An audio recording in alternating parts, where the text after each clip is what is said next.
Corp since we released Fellows of Change in August of last year.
turn this video down a little bit. Which I can't actually hear the video with my sound. I got this weird sound set up for this setup, so I might have to switch it out to a different video in a second. But yeah, hopefully you guys are all, you know, being able to see and hear the new video, and yeah, hopefully you're as excited as I am. I might just check if the creative assembly version is up here. I might just switch over to that.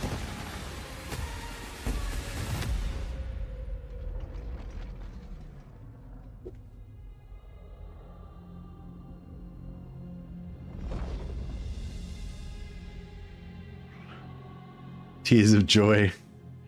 Yeah, it's pretty cool.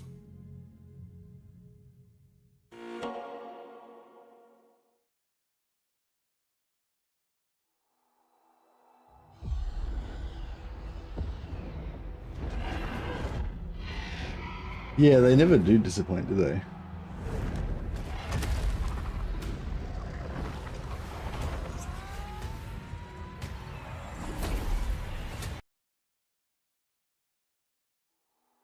Alright, yeah, I just got this looped version of the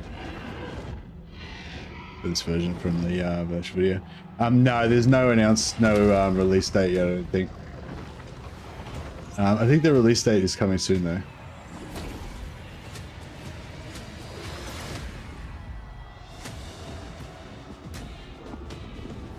I love the music.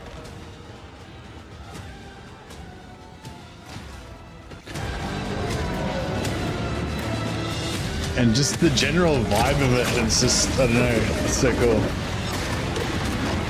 Just, it's got this real kind of dark, end of the world kind of vibe. No sneak peeks of gameplay today, sorry.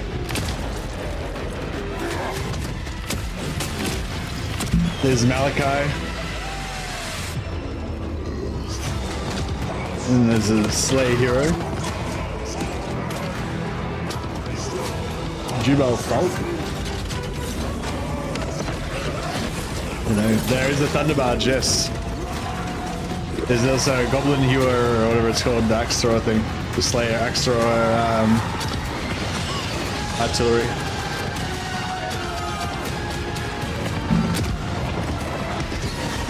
Lots of Thunderbarges, yeah.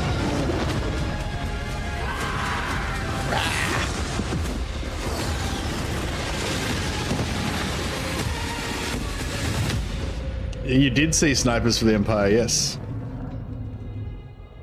So turn it down a little bit. Yeah, Dowie Air Corps, yep. So Air Corps, there's going to be so much more Air Corps stuff. So yeah, so those are the three lords. Tamakan, Malachi, and Elspeth. That was Theodore Bruckner on a big demigryph. Yep, exactly. Is he on the like biggest demigryph? No, he's not. No, he's not on the biggest demigryph. He's the biggest dude. That's right. He might be on a big demigryph as well. But yeah, I think Theodore Bruckner is meant to be like one of the largest humans. He's just like a huge, monstrous-sized Empire man. Maybe I should do the Theodore Bruckner beard. What sort of beard? Oh shit, no, I can't do that. I was gonna say I could cosplay the beard, but no. Oh yeah, Chaos Ogres, how cool is that? Plague Ogres. So that's Tamakan, I think. Yeah, with his Ogre Warlord, body. Yeah, Elspeth's pretty good looking, isn't she? If you're into that kind of goth lady thing. A toad dragon? Was there a toad dragon? I don't know. Oh, the one that Tamakan's on.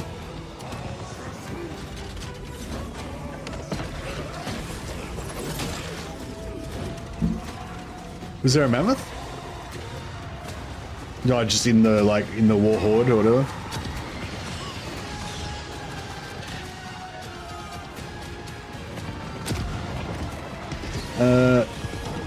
So if you buy the whole pack together, it's just like normal, like probably the same price roughly as Shadows of Change. You know, you get your 10% discount probably for it being at launch. I think that's it roughly. Whatever the prices were, they said the other day, $22.95 or something. But yeah, but if you buy them individually, then they're a bit more. They're like whatever $8.90 or whatever. But then if you buy one pack, then the other two. If you buy one pack individually, then you get the discount off the other two. But I think it's cheapest if you just buy the whole thing in one go. If you want everything, just buy the whole thing in one go. That's the cheapest, I think. But if you're not sure or whatever, then yeah, or you only want one thing, then just buy one thing. But then if you change your mind later on, then you can get the rest. They're doing Dogs of War, are they? I hope they are. I mean, that's one of my biggest wishes. If we are limited to the number of DLCs we're going to get now, I really dearly hope one of them is a Dogs of War race pack, or some sort of Dogs of War pack that's got Tilea and Estelia. But yeah, man, I love chaos. I love, like, this trailer is like kind of all my favorite things of Warhammer, basically. You know, I love like the Empire versus Chaos. I love Dowie versus Chaos, the Dowie plus Empire. You know, pretty good. Theodore Bruckner is the Empire legendary hero. Yep. Yeah, there was some files apparently a while ago that had Dogs of War DLC mentioned and stuff as well. So we know it definitely was. We know that Dogs of War pretty much definitely was planned at some point, and probably still is. But it might have just got moved around in the order or whatever. You don't get the Empire ship unit. The Marienburg land ship. I thought the Marienburg land ship was a specific thing only to Marienburg.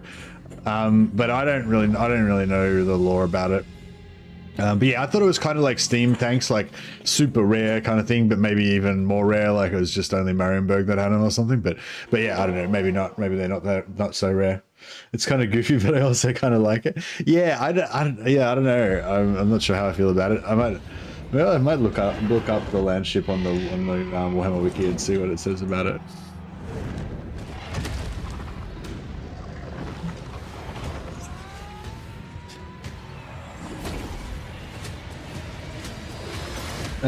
The land ship, formerly the Marienburg class land battleship, is a massive bulky contraption built in a poor imitation of the Imperial steam tank for the merchant princes of the city-state of Marienburg. It is covered in decorative work, armor plating, and a whole host of other things. So okay, so it's like a cheap knockoff of an Imperial steam tank built specifically for Marienburgers, for the Marienburg princes.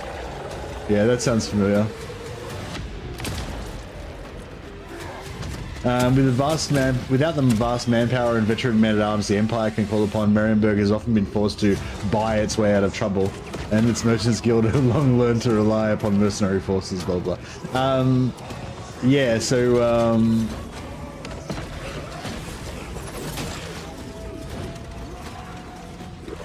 yeah, well that's right. Well, I guess they've kind of like bent the lore a little bit to make the land ship, maybe make the land ships more available, but yeah, whatever.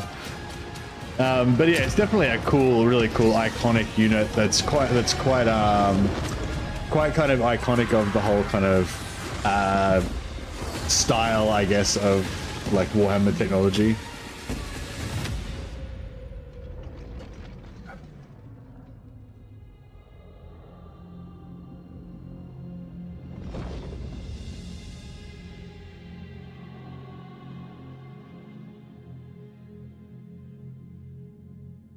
The flying ship is the dwarfs.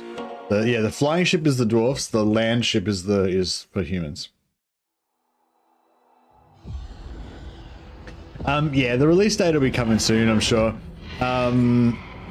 It's like we're at the start of the hype, the hype train right now. So it's it's within the next few weeks. So it's I imagine the only reason they haven't put the date out yet is because they're putting their last finishing touches or whatever, and they don't know. Well, I suppose it could get delayed, but I mean, yeah, I don't think there's any reason to think it's going to be delayed or anything. Like it's, I think this is the lead up to the release. Just a specific date, I guess they aren't ready to put out yet, but I imagine it'll be getting announced soon. Yeah, I love this scene of them just fighting on the top of this little outcrop. Kind of reminds me of like Vermintide or something, you know, just surrounded by enemies. Kind of like the Nurgle Chaos update for Vermintide.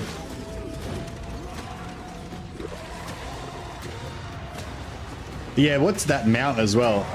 That giant dog thing. Is that like a standard Nurgle mount or what? Or is that like a specific mount that just belongs to that guy? Yeah, I wonder if Bruckner's going to have special demigryph buffing stuff so he can lead like a squadron of demigryphs.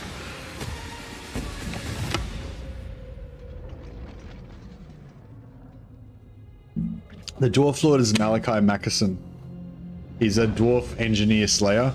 I'm not sure why he became a slayer, but I think he was like an engineer, but he was into like crazy engineering, you know, not traditionalist sort of stuff. And then he eventually became a slayer, and now he's like, you know, kind of like Ungrim, you know, he's like being a slayer, but he's also trying to be an engineer, and he's got like crazy contraptions. One of which is this giant thunder barge that flies around in the sky. I think his invention killed other dwarves by accident, so he took the oath. Yeah, that sounds right actually. Here's Johnny. Yeah, so he had like some invention that killed other dwarfs, and he was ashamed, so he shaved his head and took the Slayer's oath. I love these Empire handgunner dudes, like these guys. That's an engineer of some kind. I think that's the engineer lord. There's an generic engineer hero, I think, in here as well. There was Gotrek on him. Yeah, so it's Gotrek, Malachi Mackerson, Felix, and another dwarf legendary hero who's got 3 mohawks. Chicken Knights are just demigryph knights, I believe. Yeah, I didn't see anything special. How cool is this? This is like the Thunder Barge. There's like a little tavern inside there with a bunch of drunk slayers getting it on. Or should I put it on like 0.5? Put it on like 0.5 speed for a while. The noise is pretty annoying though. Isn't there an armored handgunners? Yeah, there was some special looking handgunners that we saw before.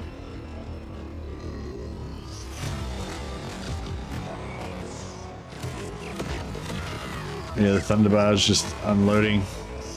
Yeah, the gunner's shooting over the side, and then the Slayer's just all getting drunk, waiting until it's time to be unleashed.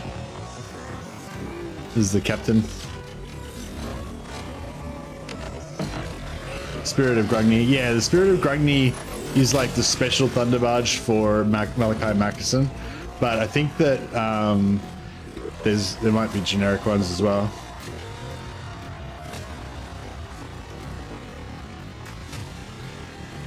I think there is a hotfix as well. I haven't booted up the game yet though, so I don't know. Is it yeah? What does anyone know? What changed in the hotfix? Was there an update like a?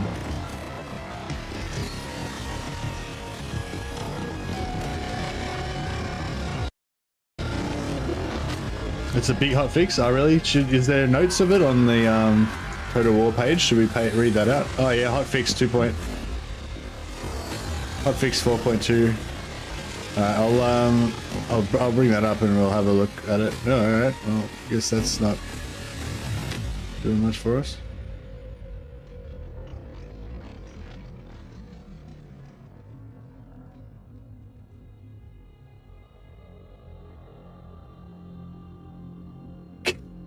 Oh, so much for the hotfix. Don't know what's going on with that. Yeah, I will look at the patch notes once I can get them to load. Keeps like crashing. Astragoth's set bonus got nerfed a bit. Ashina ambushes were nerfed a bit too. Oh, did Astragoth's defeat trade get fixed? Apparently, His defeat trait was broken before. Bugman's Crest. Oh, Bugman's Crest on over the tavern on top of the on the thing on the back of the Hey, I'll listen to. I'll watch the whole thing in slow mo one more time. The unit in one person. Oh, metal dwarf face the front. I think that's the goblin hewer. There, it's like an artillery that throws axes. So this is Elspeth von Draken. So who's the prettiest out of Elspeth and Draken or Katarine? I think Katarine's got better, like, her makeup's not so bad.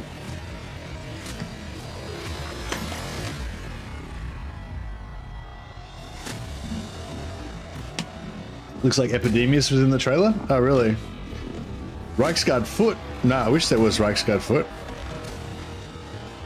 I don't think there was.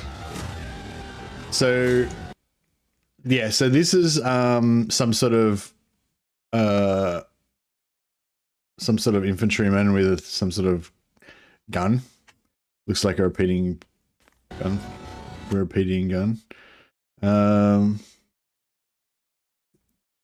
Yeah, sort of like Nuln, some sort of Nuln unit in the black and red of Nuln. Black and red of Nuln, but they just look like regular halberds, I'm guessing. Unless they look like special halberds too. Plague ogres. Is that a plague giant, or is that just a normal ogre, normal giant? That's green. Not sure if that's just a normal chaos giant that's green, or if it's a Nurgle giant.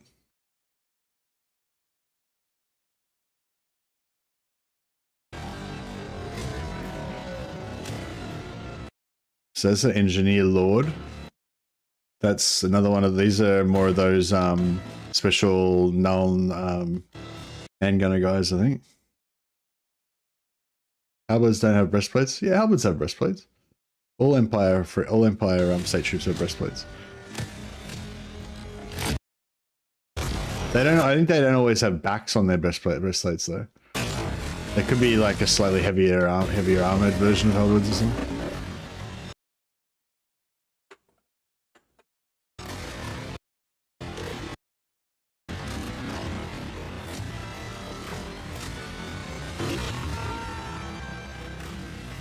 The Empire hero on the Demigryph is Bruckner. Dwarf Cavalry? What? There's no Dwarf Cavalry. Nurgle Crocodile? Yeah, I think somebody said it was like a Plague Dragon or something. Yeah, the Plague Ogres look really cool.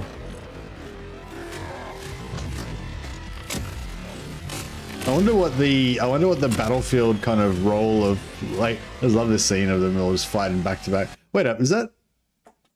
Oh, okay. So there's a legendary. So there's Malachi Malachison, Godric and Felix, a legendary Slayer hero, and then there's another Slayer hero, or another like a Slayer Lord or a Slayer hero there as well.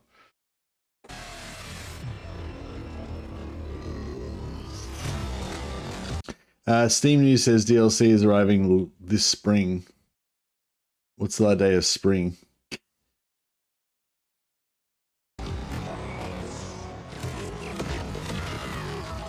Yeah, I think you'll like I think everyone's gonna like the DLC, man. Like, how cool is it? Like, yeah, so cool. Oh, is that one the one you're saying? Is that Bugman's like coat of arms or whatever? Bugman's got like a chain of fucking taverns. He's like, what? He owns the rights to put taverns on all of the Thunder Barges. Yeah, that's the axe hewer with the in the front. I actually kind of don't mind that. I mean, when I first heard about the Goblin Hewer, I sort of thought it was like, I don't know, a bit too stupid and cringy to actually be like, you know how like a lot of the Warhammer stuff it kind of verges on the being too cringe, but yeah, but like actually the way that they've done it in game, it actually kind of looks cool. I don't know, it kind of makes sense in a way. Like the miniature version of it that I saw is really old, I think, and it looks kind of crappy and stuff.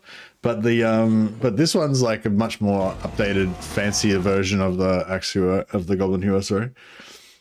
Oh yeah, I think there's some new Slayers as well. I think there's like a Slayer Lord, a Slayer Hero. More Slayer units. There's just Slayers all over the place. Slayer artillery. Yeah, I can't really get a clear picture, but I reckon if you could see all the stuff in here, you'd see there was like lots of different Slayers.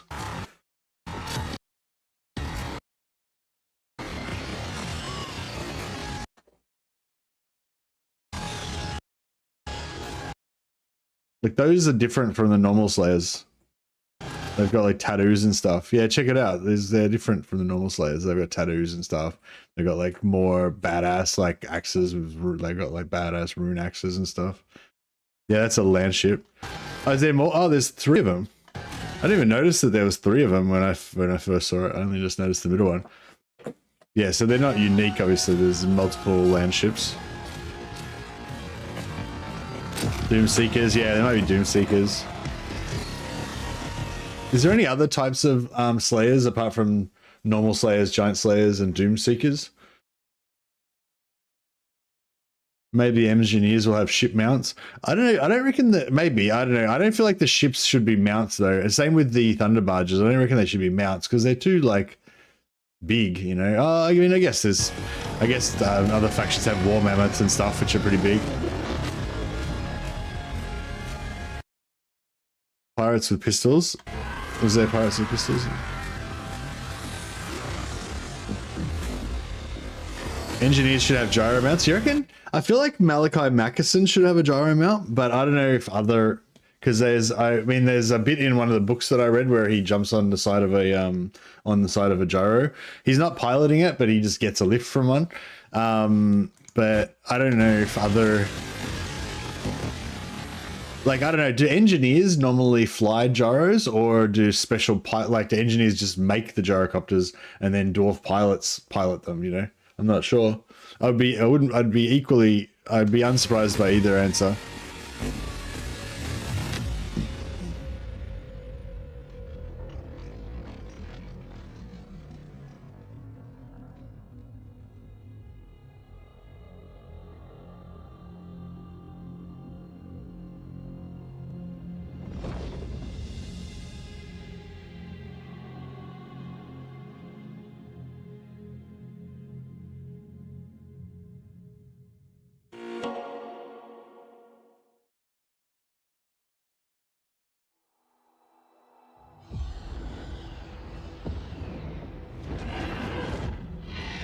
It's just yeah, they're pretty on point with making these trailers though, aren't they? Like they're pretty fucking good.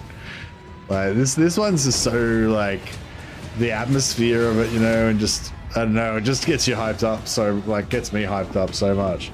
Like it's just so cool. And just like the music, I mean, it's leading up to this just ultimately climactic battle. What's shooting those green bolts of pus? I don't know. Oh yeah, so war mammoths. Was that war mammoths? Oh yeah, there's war mammoths. I don't know. They might just be. I think they might just be allied. I don't know. I don't think they're Nurgle war mammoths, but I might be wrong. But yeah, I don't think they're Nurgle war mammoths. I think it's just like some allied Norscan war mammoths probably that would just because yeah, like whenever Chaos attacks. Like pretty much anytime there's a major attack by Chaos Warriors, they always have just hordes of Norskins and Beastmen that they just send in as like their suicide troops essentially.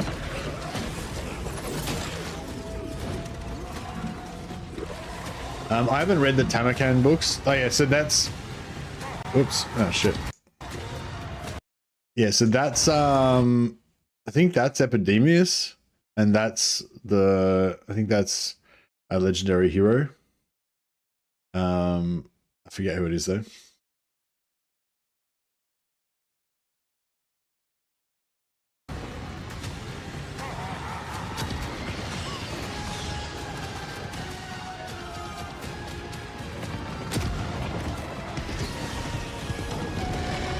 Foxhound Master, maybe.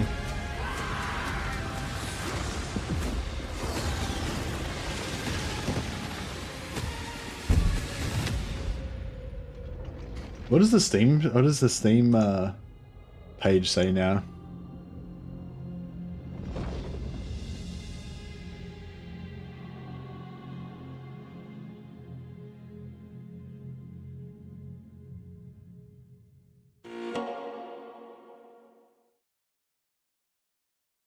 Is there a... Is the store page up for Thrones of Decay yet? Or is it just... Is, Thrones of Decay would just be on the...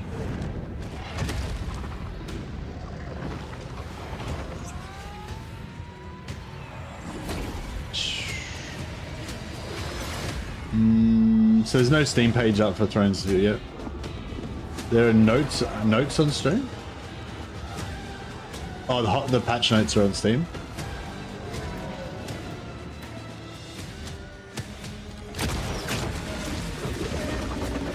Oh yeah, cool.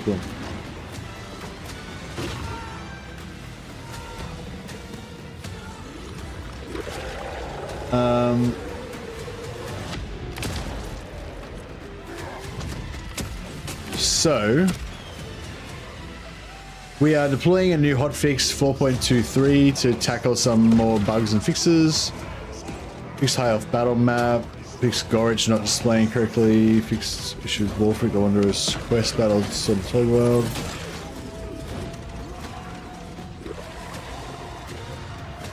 Fix an issue with Orion's quest battle. Vampire Coast Gunnery. White Hero now correctly uses all 5 model variations.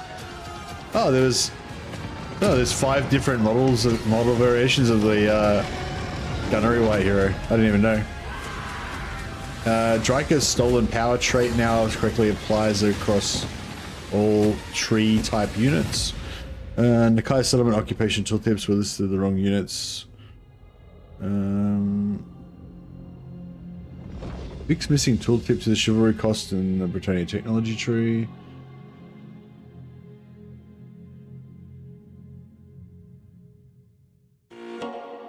Are the people of Nolan okay with their ruler carrying a massive Grim Reaper side than practicing death and vampire magic? I believe she doesn't practice death and vampire magic. I believe she practices amethyst magic. She's part of the Amethyst College of Magic, and she excuse me, yeah, she's, I mean, I'm sure a lot of people distrust her and stuff like that, but as far as I know, the deal with Amethyst is that the Amethyst wizards kind of draw on the power of death and the dead and all that kind of stuff, but it's more like they help protect they protect the dead people from necromancers and stuff like that. Kind of, they're like the good death mages kind of thing. They're not, it's totally different from true necromancy, apparently.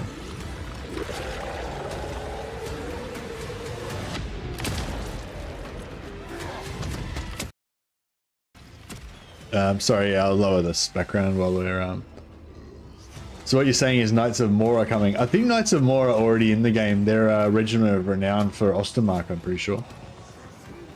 But there might be some other knights in the trailer if we have another look at it later. Fix Nakai's blah blah, fix tooltip chivalry, fix boon of chaos Knight Leader, which was not functioning. Okay. Fixed Vampire Coast, having the wrong landmark building. Well, there's just like heaps of little things here. There's nothing. Is there anything in here that's like really significant? I don't know. I mean, it's great that they fixed all these things. I'm just wondering if I should read through all of this just little like things, you know, like just massive list of things, or if I should just try to skip to the ones that are.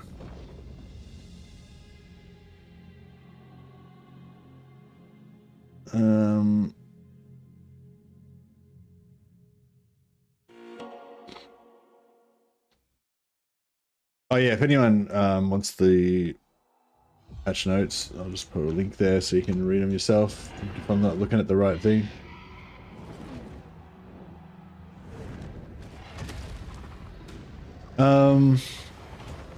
Arcane Exemplar Boon fix Norska. Oh yeah, Norska technologies that increase sacking income for specific races now apply to all races that had relevant follow-up technologies.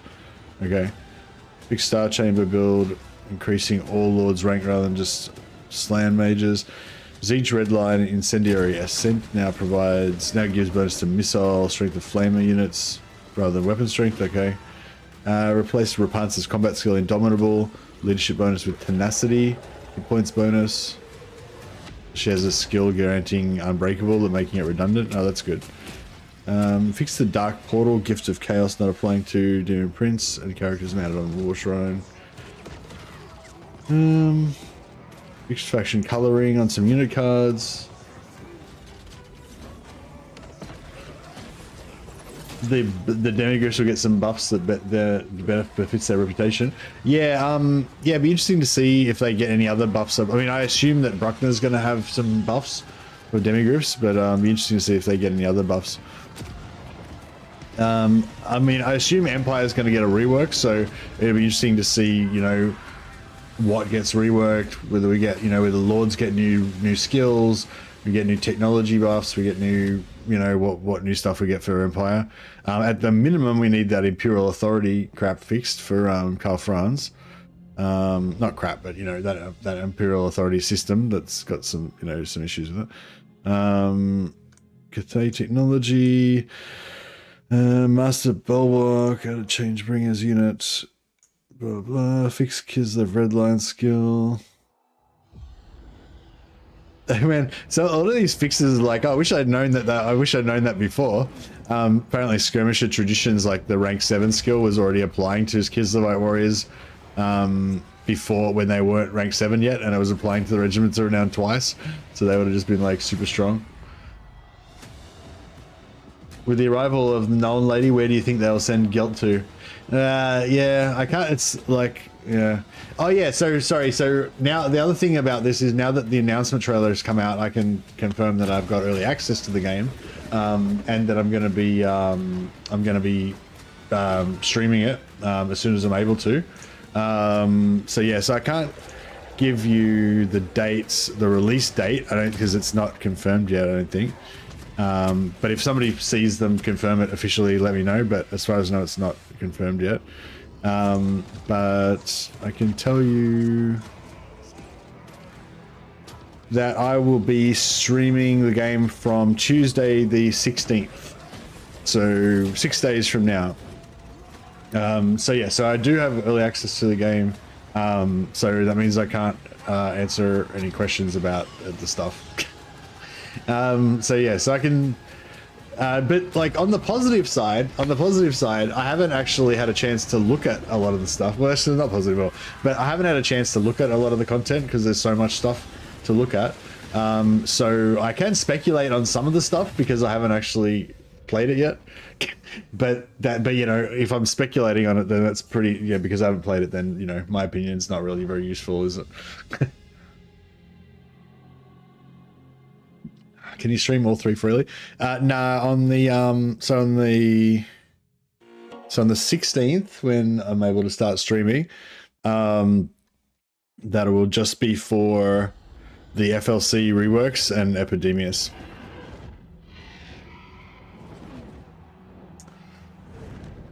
So yeah, so it can do like Empire, like the old Empire factions, old Empire Norse, old Empire dwarfs and Nurgle,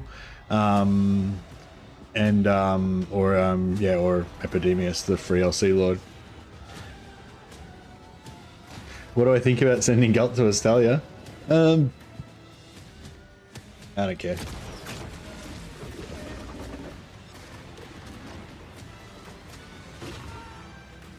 Does Warriors of Chaos have same? No, Warriors of Chaos have a different confederation mechanic to Norska. Norska has the same confederation mechanic as Greenskins. Warriors of Chaos have their own special one that only applies to Be'lakor and Archaon currently, where you basically have to take their last settlement, and then I think then they get destroyed and confederated.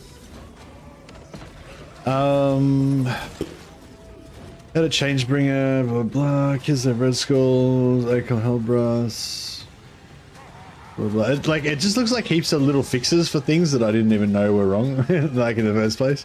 I'm just trying to think if there's anything in here that's like a general thing that everyone would have come across, because like none of the things that have been mentioned so far had I even noticed in the game.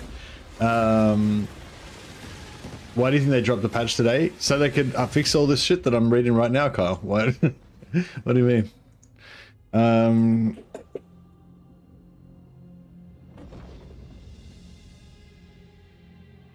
Greenskin factions now correctly start campaigns with the technology WA unlocked.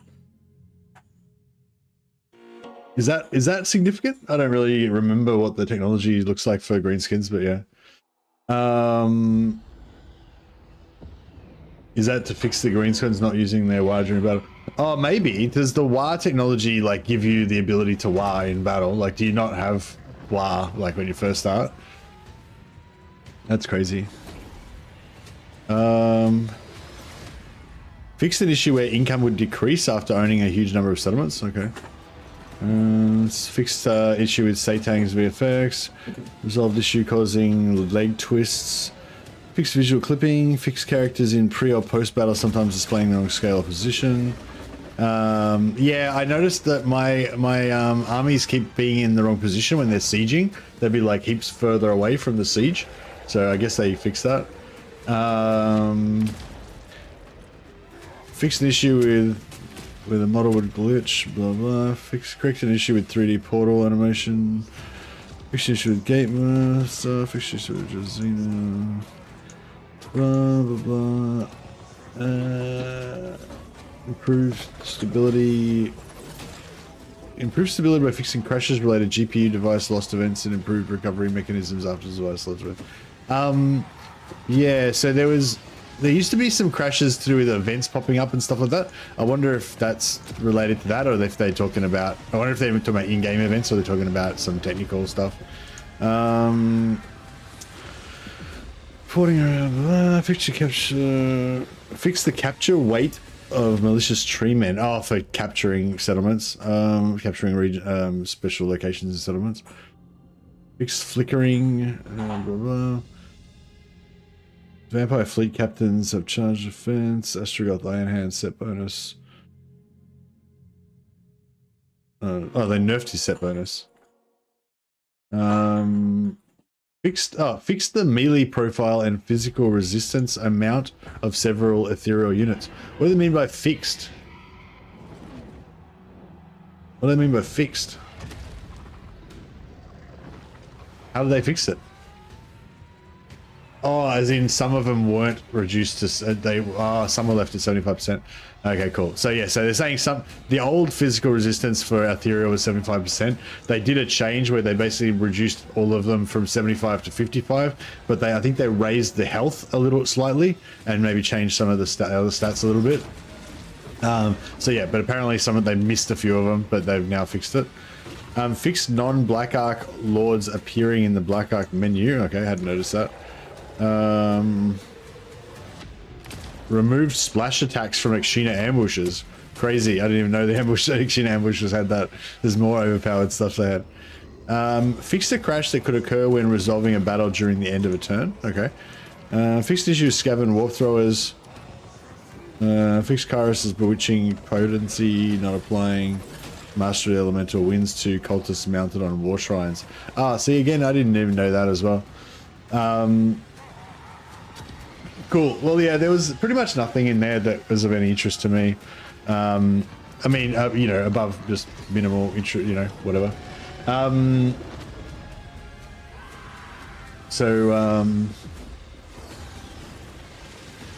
Yeah, basically there was there was a bunch of like heaps of little fixes for you know, it sounded like, you know, they're all stuff that badly needed to be fixed, but just none of it was stuff that I'd really come across, or if I hadn't really noticed it, you know. So yeah, the only thing I'd noticed really was the units like lords being out of position when they were sieging and stuff. But yeah, I mean, it's great that they're getting that stuff out of the way. I think that they're just I think they're just generally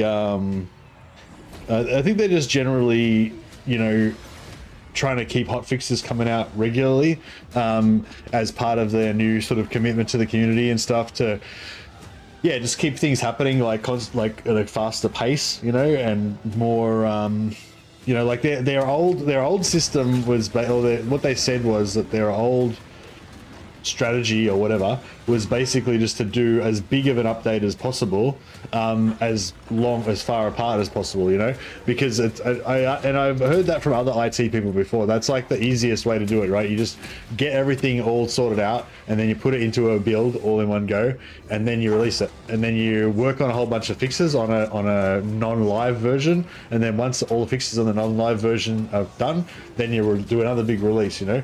Whereas, and that's like I think that's like the easiest way for IT to do stuff, you know, for like devs to do stuff. Whereas if you have to constantly do little releases all the time, then it's like harder to manage with the different keeping the versions updated and all that kind of stuff. Like it slows them down basically, I guess. But it's good for us because it makes us feel like the game's like. So I think the problem that was one of the problems that was happening. So there's two problems with the slow way, right? The one way is that it just it feels like nothing's happening. Like we have big long times in between things coming out, and we feel like the game's like dead. Basically, nothing's happening for months, you know.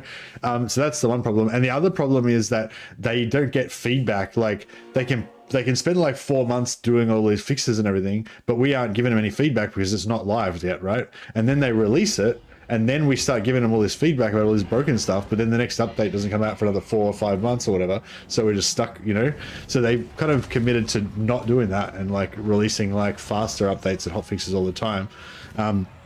And so, yeah, so the two good things about this is, yeah, it feels like stuff's happening all the time.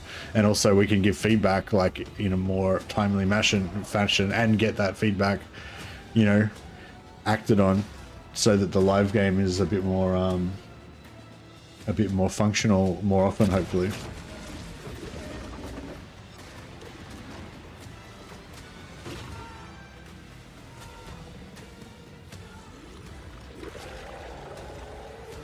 It doesn't have access to a lower jaw. I mean, I imagine he doesn't enunciate his words very well with no mouth, but he could still, like, you know, go and kind of like and just kind of like wobble his neck muscles and all his slime and shit in his neck and everything, make some sort of weird noise ululation. Boom. He looks beautiful. He does look beautiful, doesn't he? I do like thick characters.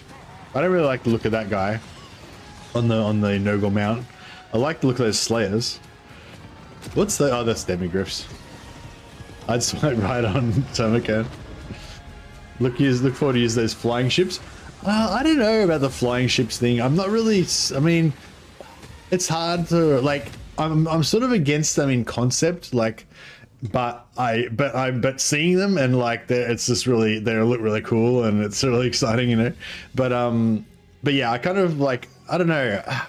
Yeah, I am kind of won over. I was for those of you who watch my streams regularly, I was talking a few times about how I wasn't really into the idea of the Thunder Barges. Not that like Thunder Barges definitely exist in the setting, and Malachi Mackison has one called the Spirit of Grungni that features a lot in the Gotrek and Felix books.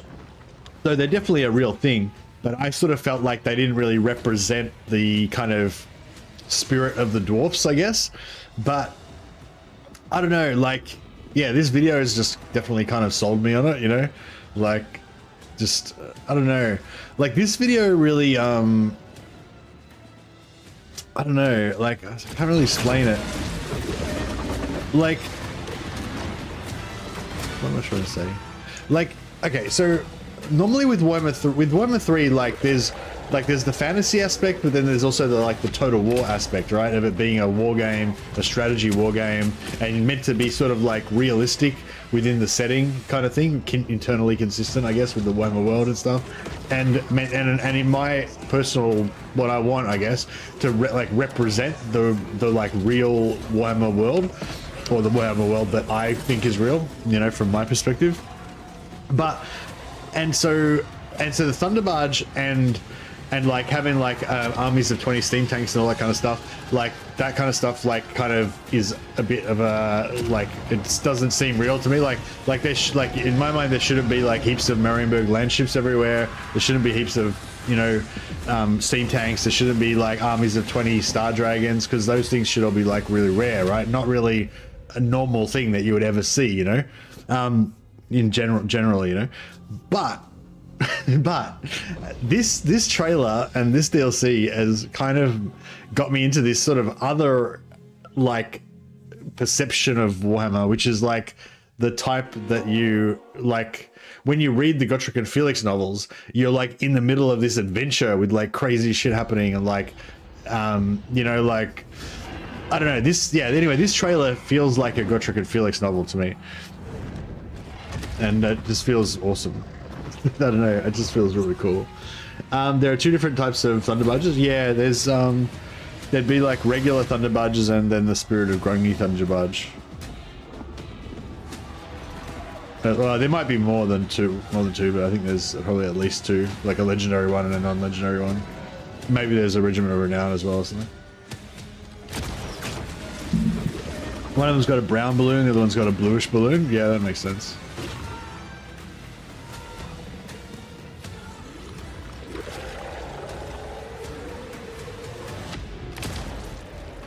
Have you played it already? Yeah, I've got access already, but I can't. I can't show anything until the 16th, and I can't talk about anything either. I can talk about what we can see in the trailer.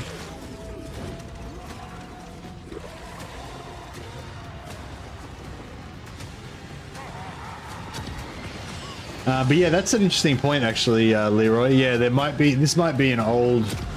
This might have been an old trailer. Maybe there's more stuff that we can't see in here, or there might be like more stuff in the trailer that we just haven't noticed because there's so much. Like it only focuses on. How cool is this battle map? Like, is this siege map? Like, what's this siege? What's going on with this siege map? Is this like a special? I just realized this. Like, what siege map is that? Like, this isn't a normal siege map, is it? Town is from the game. Oh, is it? Okay, I thought it would look like looks like the existing Empire siege map. Oh, does Null have a unique siege map? I didn't even notice. I'm not one of those people that attacks Null early so that you can get the steam tank early. Like, I never attack Null. Yeah, it's okay. Very familiar. Okay, maybe it's just the angle.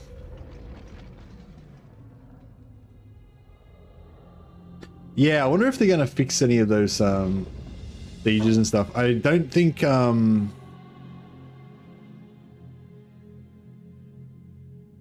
there's gonna be much for sieges in this update. That might have got pushed back a bit. I'm not sure if 100% yet, but yeah, I was just wondering if there might be anything little or whatever.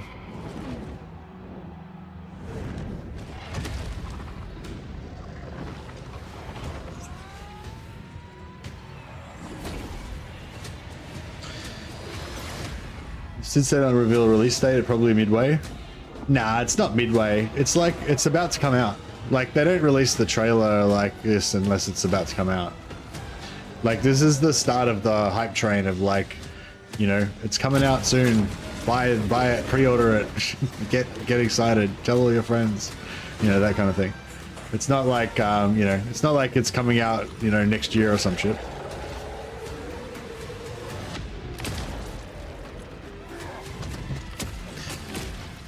This is exactly 3 weeks before the end. Yeah, it's about 3 weeks before the end of April, so it's probably going to be sometime around then. They'll probably do a faction reveal every week, so expect a 3-week hype. Yeah, I think that's pretty much the normal sort of stuff. Something like that, you know? Yeah, that's right. It's the standard procedure is that they give it a few weeks before the first trailer to get the hype up, let the creators show some early access stuff. I kind of feel like the early access period is too long in a way, but it's like, yeah.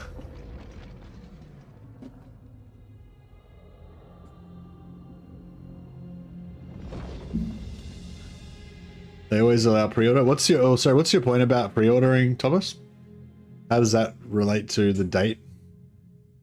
Are you just saying that the fact that there's the pre-order is available is not relevant to the date of release?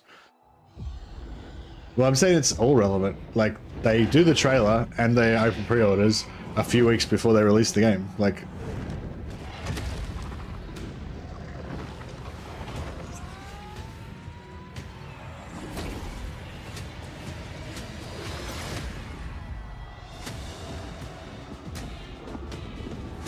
this is the first time they dropped a trailer and has no release date.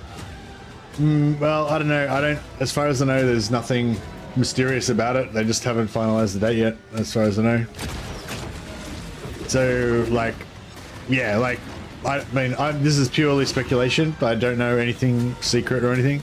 But, you know, just say they were, like, trying to put in an update to something. I won't say, well, like, I don't think that Sieges are going to get any update in this or any major update, but just say they're working on something like something fairly significant, like change to the Sieges or something, but they weren't sure if it was going to be ready in time. And so they're like, oh, we better not do the actual exact date because it might be a week later if we have to work on that thing more or whatever, you know, blah, blah. So I assume that there's like, you know what I mean? Like, I assume there's like, there is a date that they just haven't told us yet, you know? But they're not released, they're not telling us yet, just in case they have to change it. It's not like, yeah, like, I guess what I'm saying is, it's not like it's not coming out for another 3 months. It's like there is a release date, and it is probably in the next few weeks. They just haven't told us what it is in case they have to, you know, delay it a little bit or something.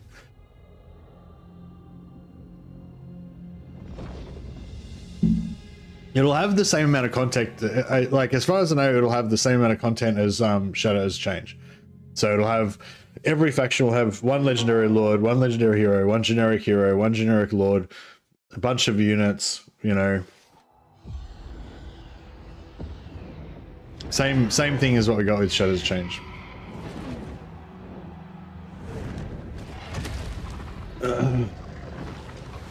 Yeah, I can't comment on the starting position, sorry Johnny.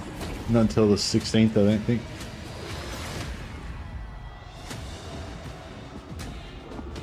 All Chaos Gods got massive updates, except for Khorne.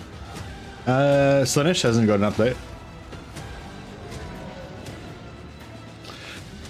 The thing that I'm kind of disappointed in is that, like, Shadows of Change didn't give major updates to the old factions, like Miao Ying, Zhao Ming, Kairos. Excuse me. Yeah, Kairos and the old Kislev factions. They did get like minory sort of updates. For some of them, like Kislev got a little bit of a polish up. But yeah, I can sort of understand it because I don't think that many people were really complaining that hard about, like, not many people were saying like Cathay is terrible or Kislev's terrible or whatever. So I can kind of understand them not feeling like there was a huge amount of pressure to do massive updates on them. But when the new DLC factions came out and the new DLC factions were just like crazy, mind-blowingly more you know, better than the old factions, then now they instantly badly need an update, you know what I mean? Like, it's like before the DLC came out, Kislev and Cathay didn't need updates, but now that Yuan Bo and Mother Ostenkia have come out and they both have like all these really sexy, you know, Warhammer 3 level, you know, Chaos Dwarf level sort of faction mechanics and stuff, now like all of the old factions are all kind of feel old and crappy compared to it. So yeah, so hopefully some of the old factions get some of the same treatment, some of that good treatment in this one.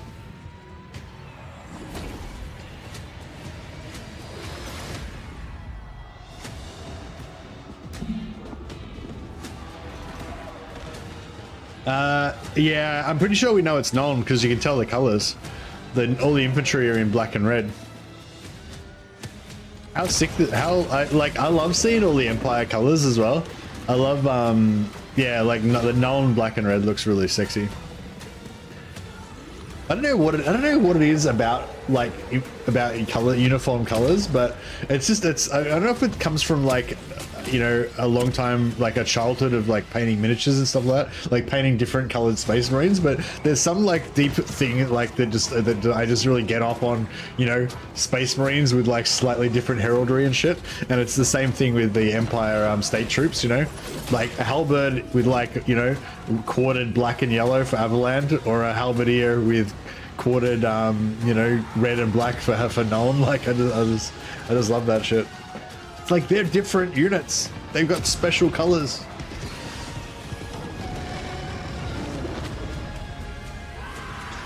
They sneaked into siege rework with all new cities and actual walls. Well, yeah, that's what I was sort of thinking. Like, I don't think there's going to be like a major siege work, but I assume that is still coming. But yeah, it would. I mean, maybe they like. I feel like they could just do a map update, even like, or even just update 1 or 2 maps here and there, and that would be enough to not enough, but that would be like movement in the right direction. You know what I mean? Like, but I guess maybe their thought is that if they're going to do like a major rework of sieges, then they'll have to redo all the maps anyway. So there's no point in like redoing a few maps now when they're just going to redo them again. Like they might need to redo them again depending on what they change about the sieges and stuff. There needs to be more quantity of maps. Yeah, that's the thing. Like I feel like if you just had more different maps, then that would just fix a lot of the problems, because like the problem like with them, like if you have a shit map and then you get the same shit map over and over and over and over again until you kill yourself, then like that makes it feel a lot worse, you know. Whereas if you have like 5 different maps and like 3 of them kind of piss you off but the other 2 are okay, at least you get a variety. You get the variety, so you don't like, I feel like you don't like hate as much as you do if you just keep getting the same one over and over again, you know. There is literally only one Skaven Siege map. Yeah. I didn't realize that. I heard other people talking about it, but I didn't really kind of realize it until I started paying attention.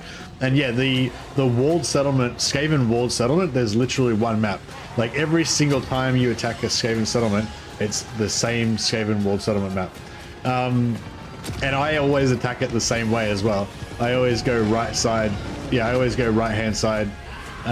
Wait for the menace belows, and then go into that same gate every time as well. So for me, there's like no variety at all.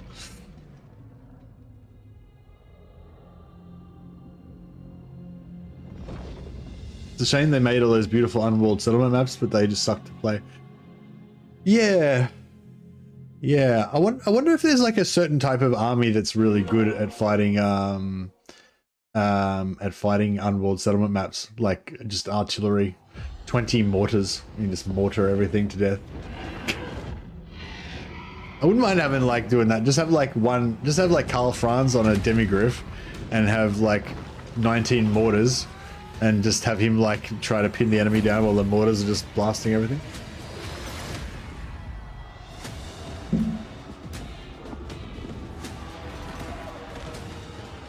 So is this so this is known that they're attacking. So this is Tamakan attacking Nolan. So I'm guessing in the game that'll be your mission, is like your short campaign victory or whatever is probably to destroy Nolan. I like how Tamakan is like a big badass warrior as well. Like I've sort of talked about this a fair bit before. Like I don't really like demons that much because they're all like googly and like, I don't know, I can't really describe what it is I don't like about him, but I didn't really like him that much. But like, because Tamakan's he's like a possessed chaos ogre, he doesn't look like he's all non-corporeal and weird looking like a demon. He looks like more like a warrior. It's a little weird that mammoths are in the trailer.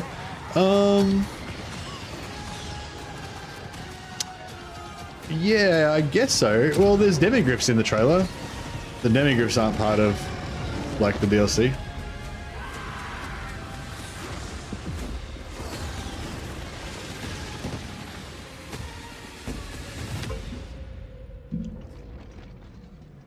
Demons look like space aliens. Yeah, that's kind of cartoon space aliens. Yeah, that's kind of my thing. Like, I just don't really get into the humans that much. Whereas he's like kind of demonic, but he's kind of physical. You know, like I don't know. And he's got some armor on him as well. Armor is a big deal for me as well. I love some armor on my dudes.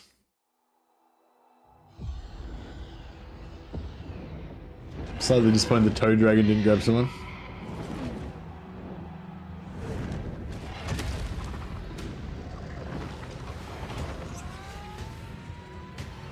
I like how she's got her throne with a book built into it on her dragon. It kind of reminds me of Thorgrim's like Grudgebringer throne or whatever it's called.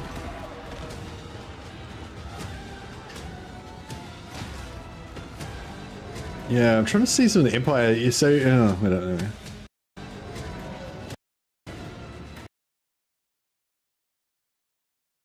Yeah, so these are some sort of Nuln special handgunners, I think.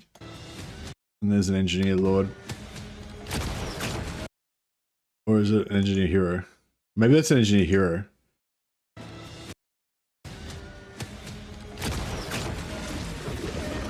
It looks like the engineer hero's got like 3 different guns. Or the engineer lord or whatever it is. It'd be cool if like different abilities would make him like pull out different guns. Hey Tamira, yeah, I feel like when you go onto the pausing though, it makes it all blurry.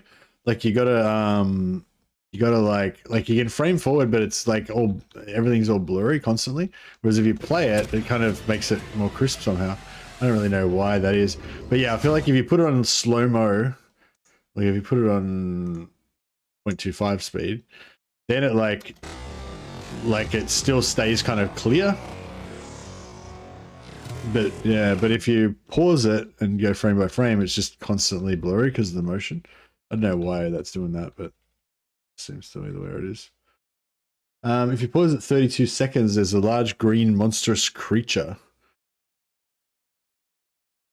There's a giant. There's a giant. It's just a giant, I think. Rot Knights, the Rot Knights and Landships surprised you, yeah. Milk and Cookie said we're getting 2 types of handgunner, Hochland long rifles and Nuln Ironsides. Oh, okay, nice. Yeah, I was just gonna play it safe and only comment on what I could actually see in the video, so yeah.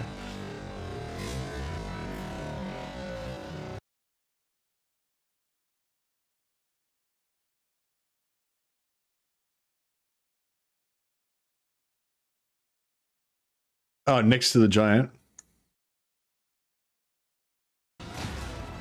Oh, that thing. Yeah, I think it's a plague dragon.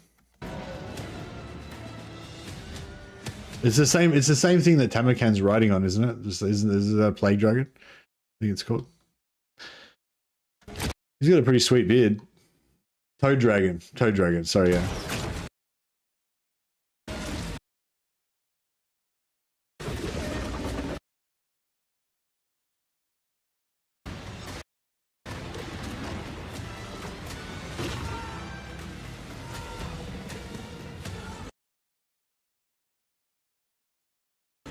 Engineer's generic hero? Yeah, I think so.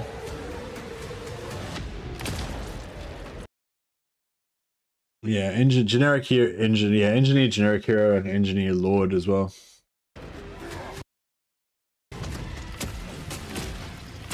Love it, all the Slayer action. I wonder what Ungrim's gonna be like now with all the new Slayer stuff. Like playing like an Ungrim Slayer only campaign was going to be a lot more interesting now. Instead of just having 2 types of Slayers, you'll have a bunch.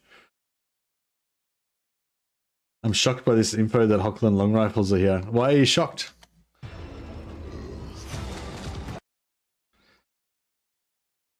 But yeah, I'm pretty sure the Hochland long rifles are not in the video, right? Slayer pirates, yeah. Are the Slayer pirates in the video anyway?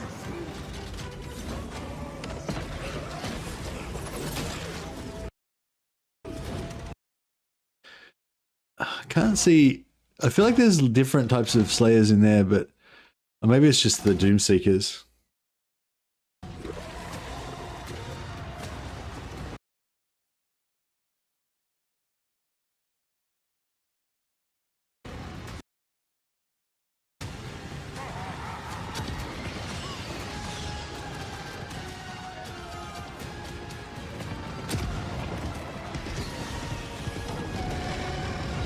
Thunderbudge has to be capped. Yeah. I don't know. Well, I think they tried capping the, what's the giant lizard thing that the lizards get? And probably everyone was like, we hate caps, don't give us caps. And so they didn't cap anything else. And then they tried again with caps with Chaos Dwarfs to make it a bit more enjoyable. Dread Saurian, yeah. Yep, Dread Saurian. Just Doomseekers, yeah.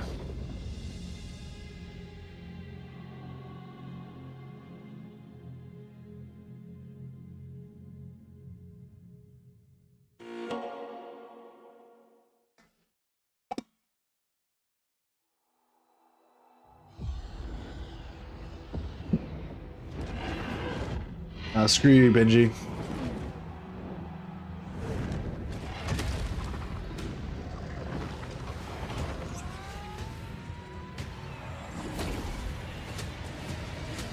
I think caps work with Beastmen and Chaos Dwarves, not so well with Tomb Kings and Lizards. What's capped with Lizards? I thought that the Dread Saurian was the only thing that was capped. Why? Yeah. Why do you say it doesn't work with Lizards? Because I was going to say they capped it with Lizards, but I feel like it doesn't really matter, or like I don't really, yeah, like I don't feel like unit caps are a big thing that detracts from my Lizard playing, but because you're more Dread Saurians, okay.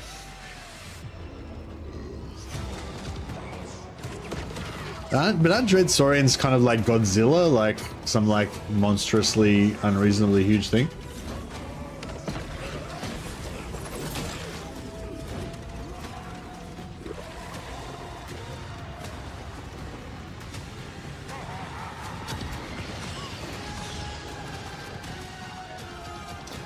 I was hoping, excuse me, I was hoping that we were gonna 19 barges, yeah.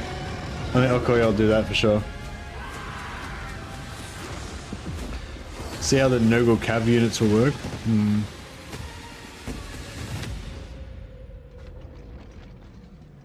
Yeah, I wish that there was, I wish we were getting those Blight King dudes. I think it's the Blight Kings that are like the big, thick Chaos Warriors. Whenever I see Chaos Warrior, like whenever I see the Nurgle Exalted Heroes or the Nurgle Chosen, I just feel like they're just not thick enough, you know? They just look too much like generic Chosen. They don't look kind of, you know, thick and Nurgle enough.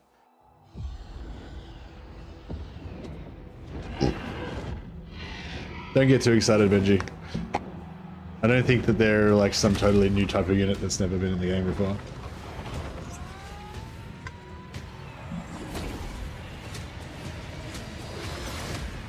Pretty sure they're just big single entity units, like flying steam tanks.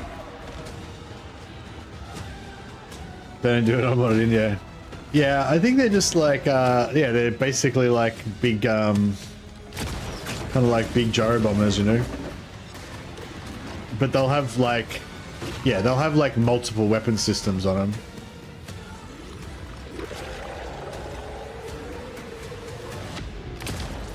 Because I think you can see in the video they've got like rifles. They've probably got cannons or something as well, or steam cannons or something. Yeah, they got those cannons on the front. They got rifles on top. They got bombs dropping off the sides. They've got at least 3 different weapon systems on them that can all sort of. So it's probably one of those. Yeah, it'll be one of those things where the models like got like a base model and then there's other models on like attached to it and stuff like that. But yeah, but I don't think it's not like a Land Raider that's gonna fucking drop its back ramp and a Terminator squad's gonna come out of it or anything. Front ramp, I mean.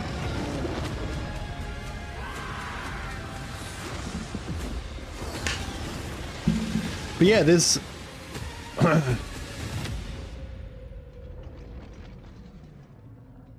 there just needs miners below in friendly territory. Yeah, I'm interested to know what the dwarf update's going to be like. Haven't had a chance to play it yet.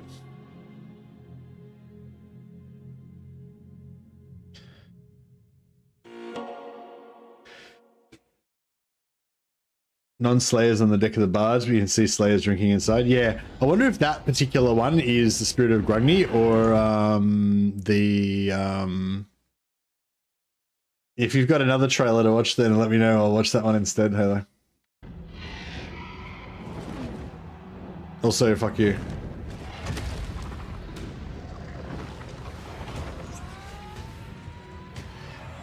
I love this trailer. I'm gonna keep watching it forever. I'm gonna watch it for 1,000 hours. The mysterious demigryph rider is Bruckner. He's like the I think he's not. I don't think he's Elspeth von Draken's bro. I think he's I think he belongs to von Leibowitz. So the Elector Countess of Nuln of Wissenland is von Leibowitz, but I think she's got her brother that actually is like the war leader, because she doesn't actually go into battle and stuff, but she's more of a like social animal, like political beast. Null's executioner, yeah. So he's that's no, yeah. Is he Null's executioner? Or is he her? Like, I think he's the guy that fights her. He's like her champion, I think. Like, he fights her judicial duels and stuff. Yeah, I'm not sure exactly how the legal system works in the Empire, but I think it's like if you get charged with a crime and you're like a nobleman, then you can request, trial by combat.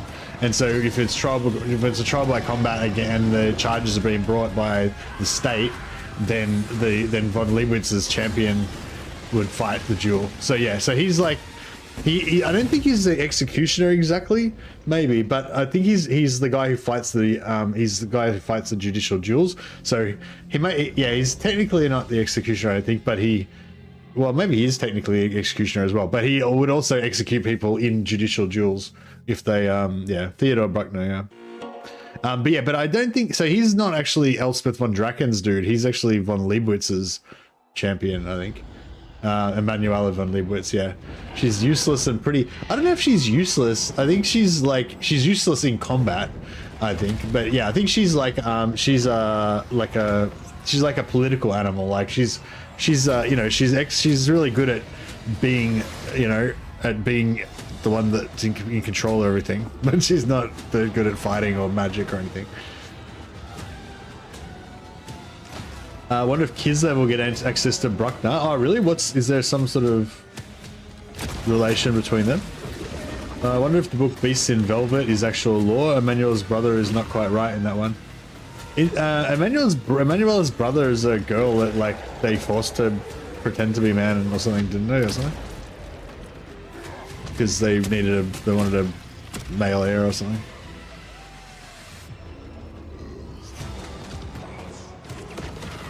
The Volksdragon? What's the Volksdragon? Hey, Click Monkey. Everyone knew it was going to be Temecan, obviously, along with him, his Toad Dragons and Plague Ogres.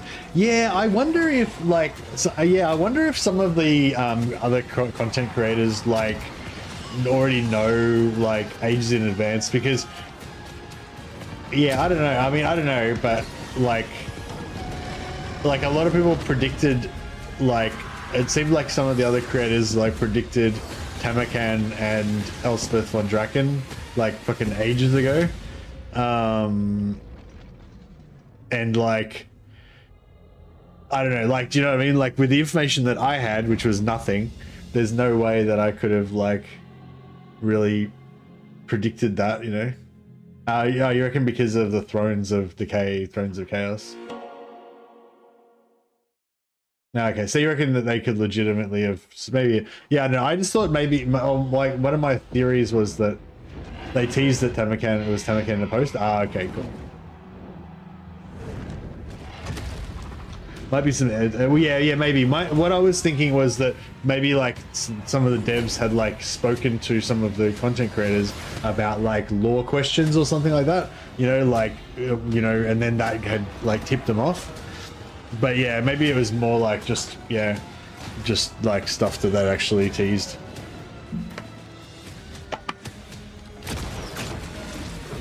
Yeah, there was a hotfix as well, by the way, in case anyone missed it. But there was nothing really meaningful in the hotfix. What's the word I'm trying to say? There was nothing that I really was that interested in about the hotfix. It was just like a heap of fixes for bugs. So yeah, but there was nothing like any terms of substantial update or change or anything like that. It was like just all local yeah, it was like in this specific instance, this used to happen, we fixed it, that kind of stuff. There was no kind of, yeah.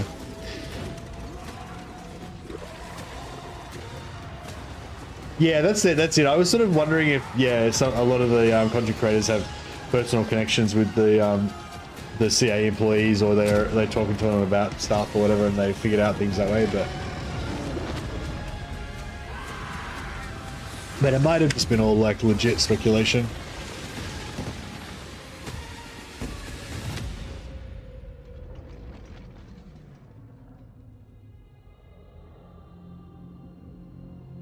You love the fact you can just buy one Lord now and not all of them. Good choice for CA. Yeah, I was wondering what people think about that. Maybe I'll do a little poll on YouTube, actually.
Yeah, I was just wondering if like what you guys thought about the DLC split, because like I don't really care personally, but yeah, I understand. I can definitely see that a lot of people would care, but yeah, I was just wondering like what kind of percentage ratio it is, you know. But yeah, I was originally just going to buy the Empire first and see how it was, but I'm happy enough with the Empire and Dwarf units, so I'll probably just buy it all together. Yeah, I think yeah, like that's the thing. It makes no difference to me because, well, I mean, you know, Creative Assembly is going to give it to me for free anyway, so it does, you know. So take that, you know, maybe take what I say with a grain of salt, because obviously I'm not going to actually buy it anyway. But like, if I wasn't going to get it for free, I would totally buy it all anyway, you know. So I wouldn't care that it was split. But yeah. So I was just, yeah, I don't know, like, I guess I was sort of thinking as well that, I don't know, I'm not... So, there's already, like, a ton of DLC. Like, if you look on the Warhammer Steam page now, there's already, like, I don't even know how many pages of DLC there are for it. And, yeah, I don't know, how many items are there for Steam Warhammer 3?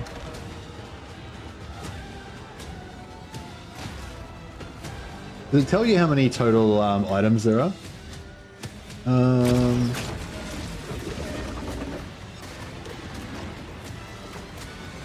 21. So there's 21 DLC items on Steam right now, plus Warhammer 1 and Warhammer 2, which are not listed on there. So all the Warhammer 1, Warhammer 2, and Warhammer 3 DLCs are listed on the Warhammer 3 page, but Warhammer 1 and Warhammer 2, the base game, are not listed on there, and essentially Warhammer 1 and Warhammer 2 are essentially DLCs for Warhammer 3, right?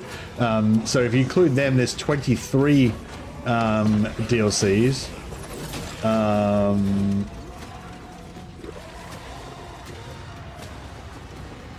Wait up, so Elspeth is on there now, but so mine's updated now, so Elspeth is on there, but not the rest. Maybe it's just a placeholder or whatever. But yeah, so there's 21 including Elspeth, plus the other two will be 23, plus one and 2 will be 25. So if you wanted to buy Warhammer 3 plus all the DLCs, you'd have to buy Warhammer 3 plus 25 other items. And like, yeah, I was just wondering if like anyone felt like it was like overwhelming or confusing, or, you know what I mean? Like, I think that's the only thing I'm worried about. Like, that maybe like for new players it might get a bit like, for me it's fine because there's only ever one DLC that I need to buy because I get every single thing that comes out for this game, and I always will. So as soon as I can get it, it's basically, you know what I mean?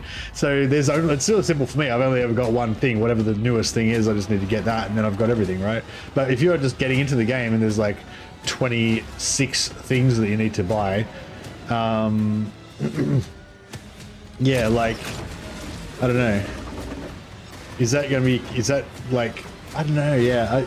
I'm not sure what, like, I don't know, hopefully it's obvious what I'm talking about, what the problem is, because I can't seem to verbalize it. But, like, I guess what I'm sort of saying is, like, would it make it easier if there was, like, packs, like an elf pack, where you can buy an elf pack and they've selected out all of everything that relates to high elves, you can get it in a high elf pack. Or everything that relates to dark elves, you can get a dark elf pack. Everything that relates to vampires, would that help, or would that make it even more confusing? Because then you'd have like packs that contained other packs and shit like that, Like, so I don't know. I don't really know how to make it like easier, more less confusing. You've stopped buying everything. There's so many factions that you never play. Oh, that's fair enough. Yeah, like I sort of feel like it would be easier if they had some sort of packs or something, but then that might even make it more confusing because there'd be even more items on the list, So yeah, I don't know. I think, yeah, I'm a bit worried that there's some sort of, I mean, I think that whole barrier to entry campaign that happened a while ago probably helped a lot for new players. I'm not sure if it helped in terms of sales, because I'm not sure how the marketing, worked and everything. But yeah, I feel like, just being able to get Warhammer 3 and being able to just straight away play, being able to get Warhammer 3, like, if you buy Warhammer 3 right now, right, then you get Warhammer 3, and you also get Bretonia for free, and you also get all of the free LCs across games 1, 2, and 3. As long as you've got the base race that you can actually play with that. If there's a free LC Wood Elf hero, then you won't be able to play it unless you've got Wood Elves, but all the other free LCs, like for the, so anyway, so you get all of the races in Warhammer 3, plus you get Bretonia. So that's kind of cool, and you can play in Immortal Empires, and from there you can just add on to it as you go. But you've already got like Bretonia in full, Khorne in full, Slaanesh in full, and the others you need to get some extra DLC for Kislev and whatever now. I'm wondering if they split the DLC, it might lead to more bugs. Yeah, that's true, yeah. It's probably best, yeah, maybe it's probably just best to leave it. It's probably just best to leave it as it is. Is that a windmill thing reskinned in Nutcracker? I think you're talking about the Goblin Hewer. It's like a Slayer artillery thing that throws axes. I wonder what the lore background of the Goblin Hewer is. I wonder if it's got like a funny story about why it exists.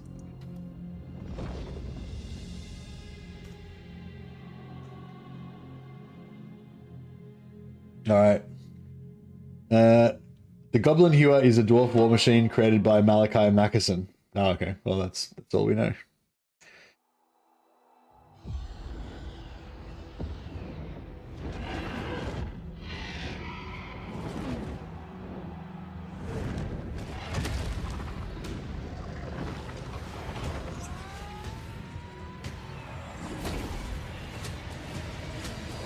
Later, Malachi Mackison constructed the Goblin Hewer, an axe-throwing machine of destruction.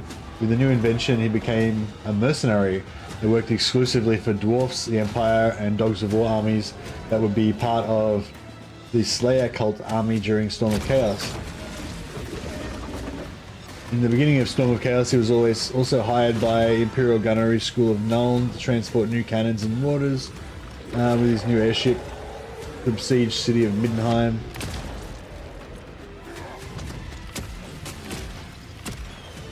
Was which city is it that gets besieged in Beast Slayer? Can't remember. Oh, it's a Kislev city. It's probably like Prague or something. Is there any confirmation on the free legendary lord? Yeah, there's yeah, pretty sure we saw him before. It's Epidemius.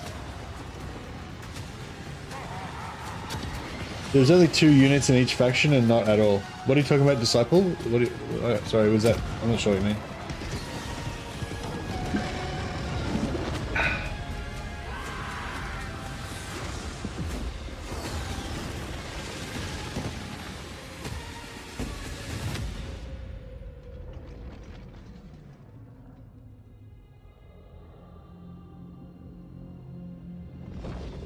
Actually, that's a good call, because the Goblin Hewers, the artillery crew is actually Slayers, like Slayers running the machine. Then that means if they get into melee, they should be able to fight in combat. That'd be cool, actually. If the artillery crew was actually really good really good in combat. Like, they'd only be a small unit, there's only be like 15 of them or something, 16 of them or whatever, but they'd just be like badasses. That'd be pretty cool.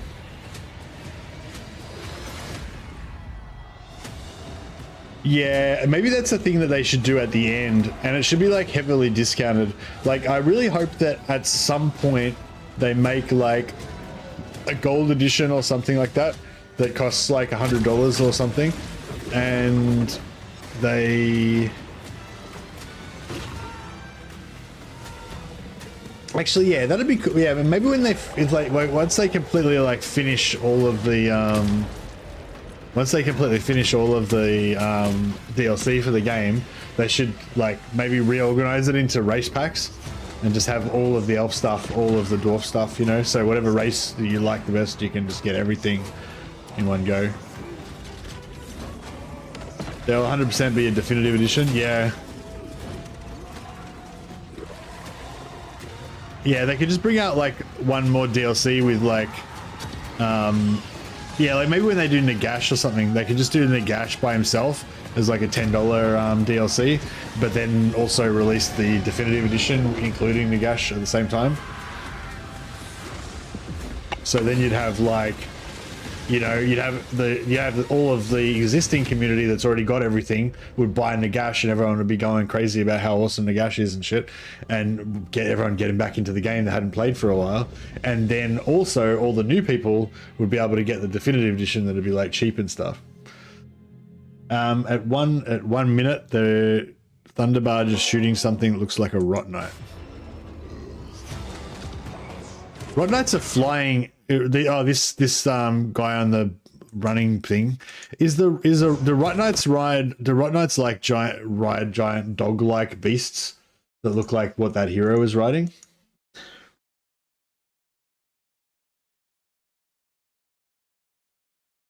No, oh no, Rot Knights. No, Rot Knights ride. Oh, what? No, that's not.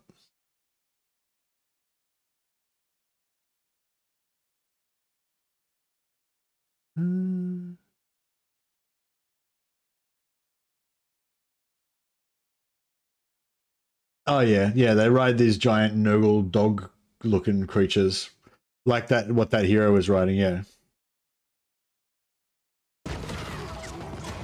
A generic of Cake. Yeah, is that what that's the heroes called Kayak or something? Yeah. Rot beasts. Yeah.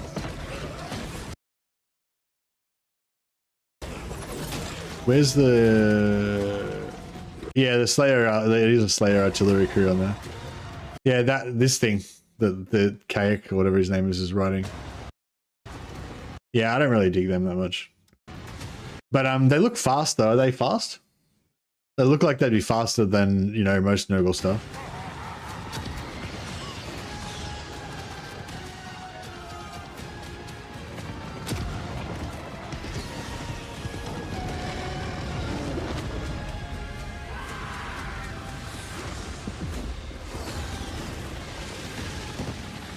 Where is the people favor Celestial Hurricaneum and Night Panther? What? I don't think there's any Knights Panther or Celestial Hurricaneum in this video, if that's what you're asking.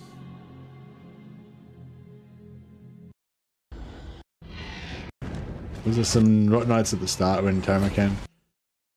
Oh, wow, she's just on. She's behind them, dropping some purple suns.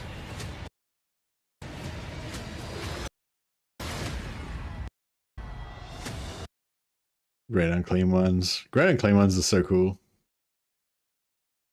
Knights Panther will probably come with an Ulrich themed DLC. Yeah, why do you say that? Knights Panther aren't Ulrich related, are they? I thought they were Knights Panther were just all about hunting beasts and stuff. Oh, they're based in Midland though. Yeah, right. Fair enough.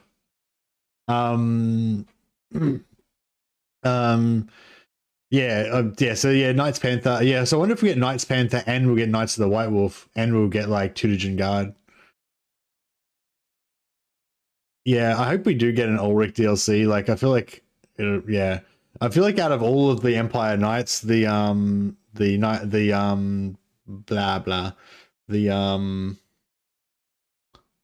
the White Wolf are like the most iconic of the Empire Knights for me. Or maybe Knights Panther. Yeah, Knights Panther and Knights of the White Wolf.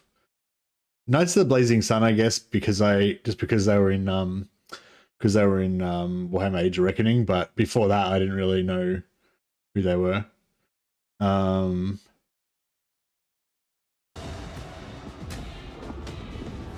But yeah, I do love this DLC, how it's got Elspeth von Draken, it's got Bruckner, like all the Nolan stuff. Like, I wish they could do, like, I would love them to do one of these for every Elector count.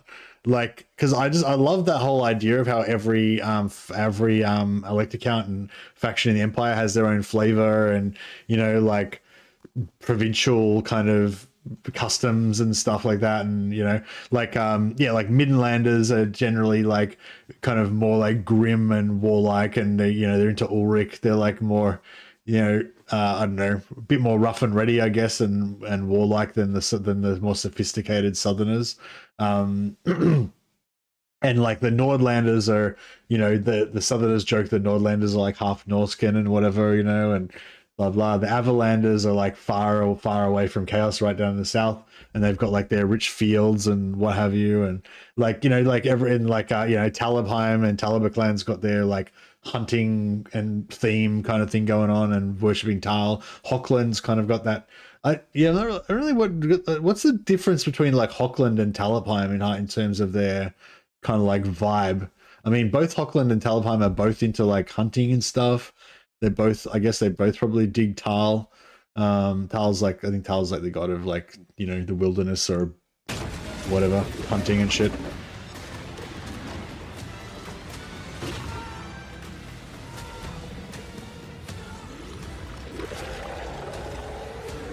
Knights Panther are the Graf Toddbringer's bodyguard, along with being monster hunters. Yeah, nice. Yeah, I remember reading this thing about Knights and how there's like, I can't remember what it's called now, but there's some Empire Knights that are like God related, and then there's some that are like not God related, basically. Like there's some that are like Holy Templars, I guess, and some that are like worldly powers or whatever, you know. And like, yeah, so like the Reichsguard, the Reichsguard and the Knights Panther and others are not, you know, not affiliated with a particular god, whereas the Knights of the White Wolf are like basically like related to, you know, Ulrich, and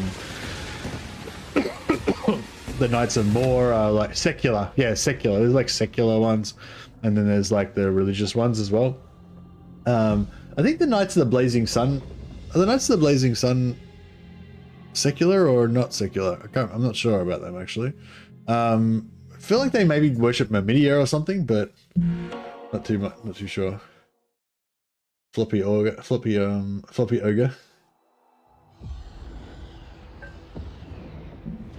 But yeah, if you had a DLC like this, that's obviously very heavily Nuln themed in terms of the Empire stuff, like I'd love to get that for as many Empire factions as we can, because they're all like got cool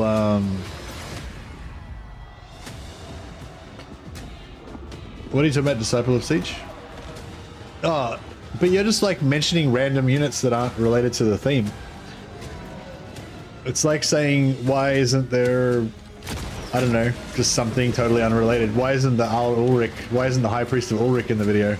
It's because it's not a fucking Ulrich fucking DLC, you know? You can't just randomly pick out random unrelated shit and then complain that it's not in the DLC.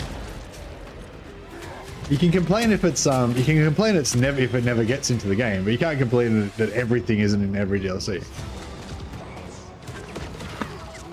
Why are you not in the video? No, like, yeah, I mean, I don't know. So not all of the units are in the video. I'm pretty sure not all the video units are in the video. So somebody said before that that Milk and Cookies Total War said that Hochland long rifles are in the DLC, but I can't. I haven't. I was trying to find them in the video, but I can't see them in the video, right? And like I said, there's yeah, I mean, maybe everything from the DLC is in the video, but I don't think it is, because I'm pretty sure there's a lot of stuff that I can't find in the video. Elspeth is the new Empire Lord, yep. Ironsides and long rifles, yeah.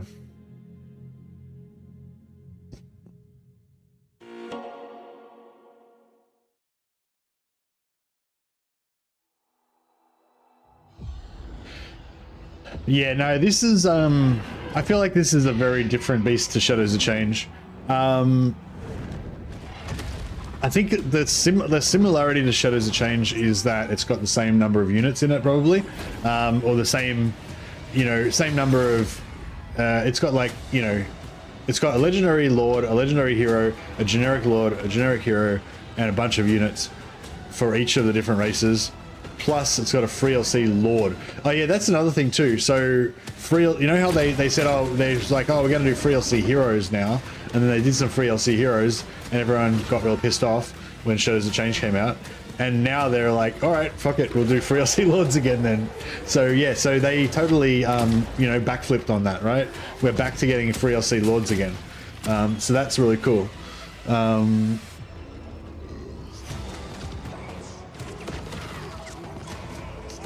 At a bare minimum, it's way more thematically coherent than Shadows of Change. Yeah, exactly.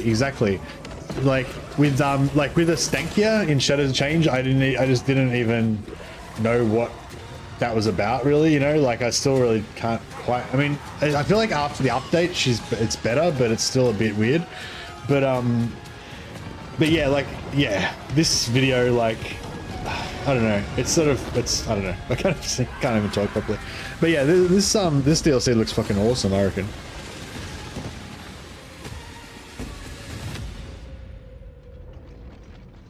FLC Lords are where it's at. Yeah, FLC Lords and FLC in general. Like, I'm really into the FLC thing. I understand they have to sell DLC to make money, obviously, but I feel like the FLC and the free LC updates are really what keeps the game alive. I was watching a video today, actually, about by Warmaster Moloch, and he was talking about, you know, things that he'd like to see, changes he'd like to see in the game, and stuff like that, and just sort of saying how, you know, the community like seems to be feeling a bit better about everything since Shadows of Change, but maybe not the same levels of excitement and hype and, like, basically love for the game that we were at the height of Warhammer 2. And, like, for me, one of the big reasons for that is the lack of the free LC, and the lack of updates for the old factions.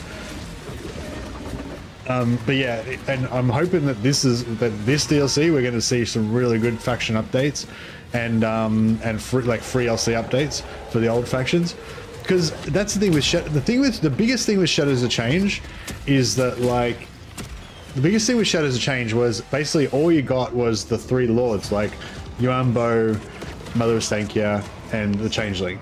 And once I'd played those three lords once or twice, that was it. I was done with the DLC. I never played them again, really.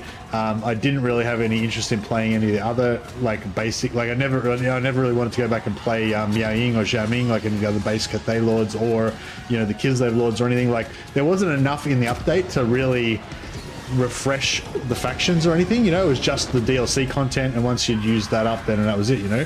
Whereas normally when a DLC comes out and there's all this free LC and all these faction updates and stuff, you know, I'm working my way through that shit for months afterwards, just playing all the different factions again and seeing all the little things that have changed and stuff, you know. And that's what I felt like with. Yeah, that was my biggest disappointment with Shadows Change. Was nothing to, I didn't care about the content really. It was more the free LC, the lack of free LC. There was no free LC lord, and there was no significant faction updates.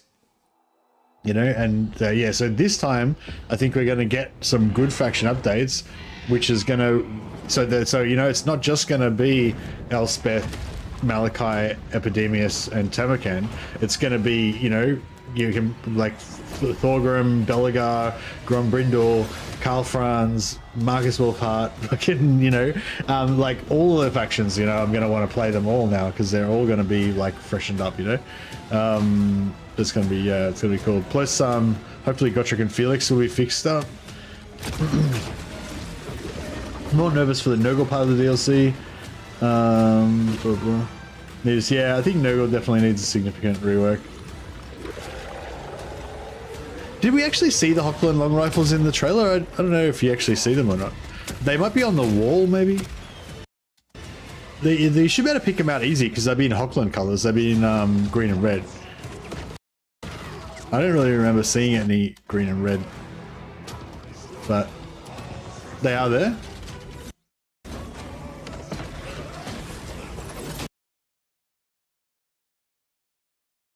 Oh, the scopes, the headshots, the giant. Yeah, right.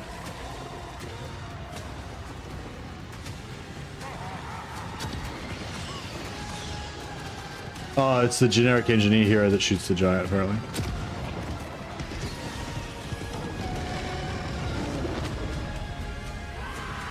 Oh, I think I missed it.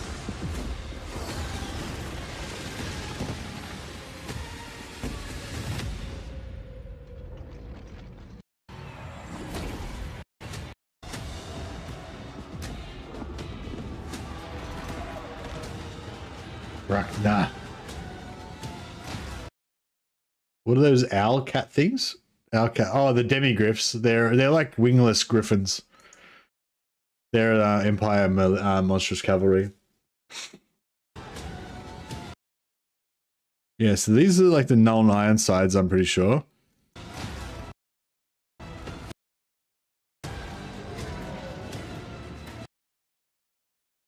Empire captains better get demigriff mounts.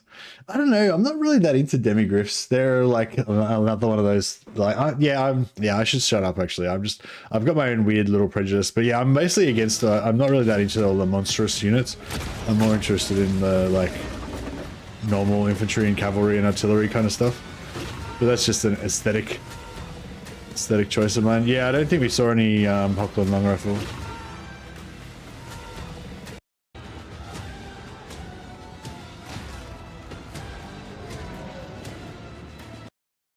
Yeah, so this is a Empire engineer hero. These two guys are both Null and Ironsides. Yeah, no, he's not the Hochland long rifle because he's not in Hochland colors. Plus, he's obviously a hero. This watch party is fun. Can we do the Godfather next? Yeah.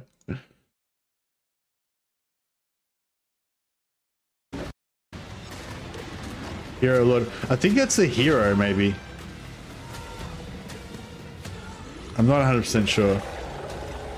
I think that some of the things in this might still change as well. Like, I think they're still doing like last minute tweaks to things.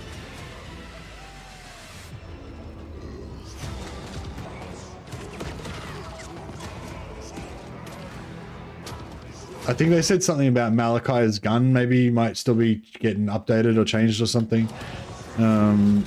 Like the model might be changed. Or your favorite part is when the guy goes arg blag with the fluffy mouth. This guy. Yeah, I don't really like that guy. This guy Epidemius kind of looks cool. He's like a mini Kugath. He's got his Nurgling thrones again.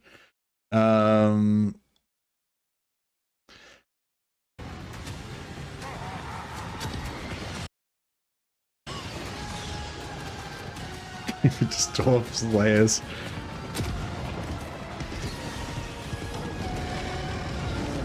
No Celestial Hurricanum? Why do people keep saying Celestial Hurricanum? Why would there be a Celestial Hurricanum? Is that like specifically a null unit or what? I don't really get why people would expect that to be in the game. I mean, not in the game, like in this DLC. Is it specifically related to Nuln? Yeah, it's just related more to the College of Magic, wouldn't it be? It's nothing to do with Nuln specifically.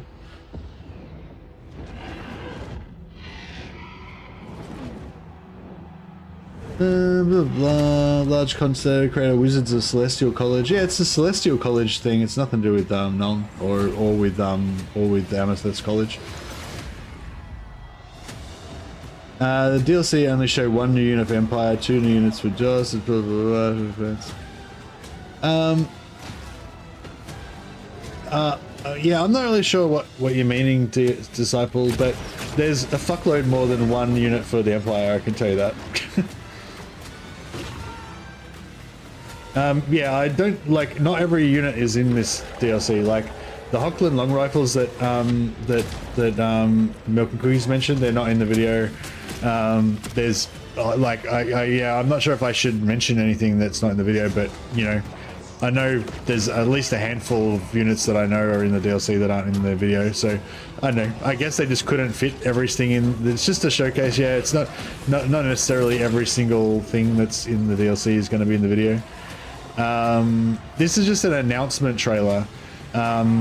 It's yeah, like there's gonna be, you know, this is just the first bit, literally the first bit of information that come out just to get you hyped with no actual information.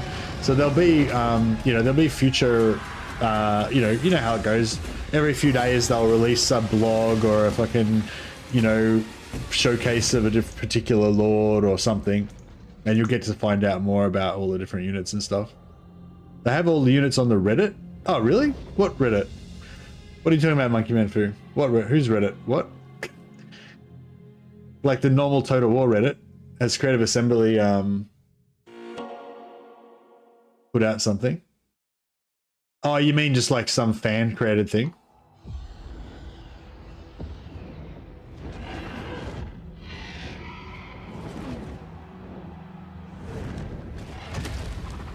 Oh, in the improve your odds with 5 new units, a generic lord, a generic hero, etc, etc. Yeah, that sounds about right. So I don't know where you got that quote from, Petar, but yeah, that sounds about right. There'll be like 5 new units, a generic lord, a generic hero, and 3 further regiments of renown, plus a legendary lord and hero for every faction.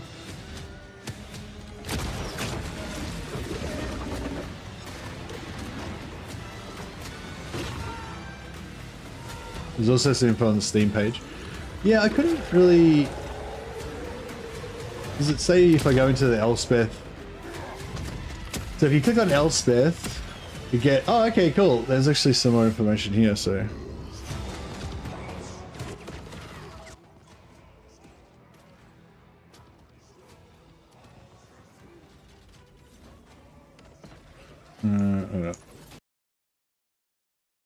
Alright.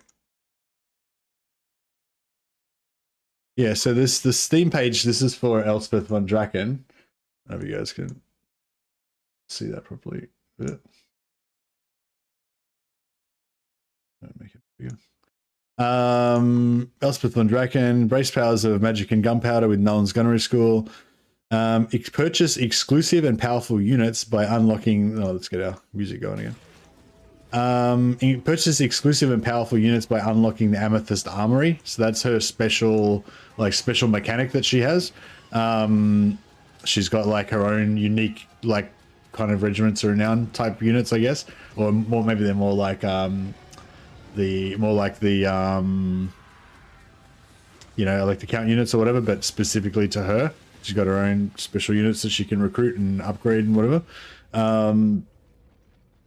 Travel instantly between friendly settlements with the Gardens of Moor. Theodore Bruckner, Hound of Judgment and skilled fighter, joins the Empire as a legendary hero. Oh yeah, so he's an Empire legendary hero. So I wonder if that means that all Empire factions will be able to get him. Master Engineer is both Lord and Hero. Yeah, that's right. Yeah. Yeah, Theodore Bruckner's the guy in the Demigryph. Apparently he's like a giant of a man, like he's just a huge unit. Improve your odds with 5 new units, a generic Lord, generic Hero, further 3 regiments are renowned. Blah, blah, background about Elspeth.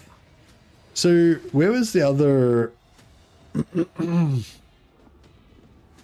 So here's Thrones of Decay, Elspeth von Draken, Tamarkan, Maggot Lord, Malachi Mackerson. In case you missed it. Oh yeah, okay, so you can go here to see the details of the other ones.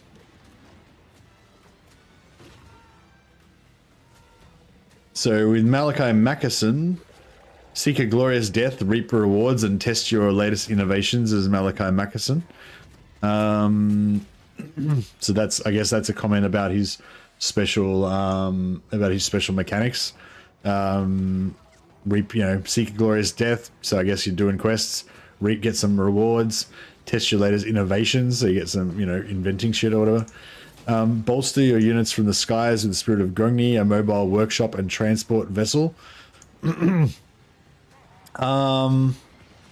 Yeah, okay. So it says transport vessel, but I'm not sure. I don't think that means like, I don't think that means that your units can like get into it and drive around the battlefield and get unloaded elsewhere and stuff like that.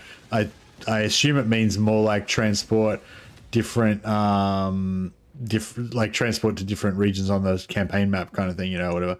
Maybe it makes you faster or something. I don't know. But yeah. Garrett Iron Fist, the war mourner of Carrick Cadron and son of Ungrim Iron Fist, joins Malachi as a legendary hero.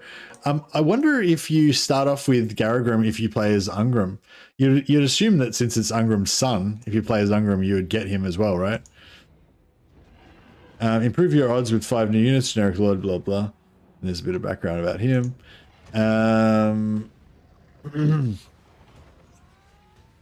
Okay, gather chieftains from powerful factions across the known world and become the ultimate warlord of Nurgle as Tamarkan. So this is the comment about his special mechanic. So he's got some sort of special mechanic where he gathers chieftains from powerful factions across the known world. So, guessing that means that you get some like special characters for him, or or you can confederate other characters or something like that. One of the first to flock to Tamarkan's banner, the new legendary hero Kazakh the Befouled joined the Maggot Lord side. So yeah, so he's got a excuse me.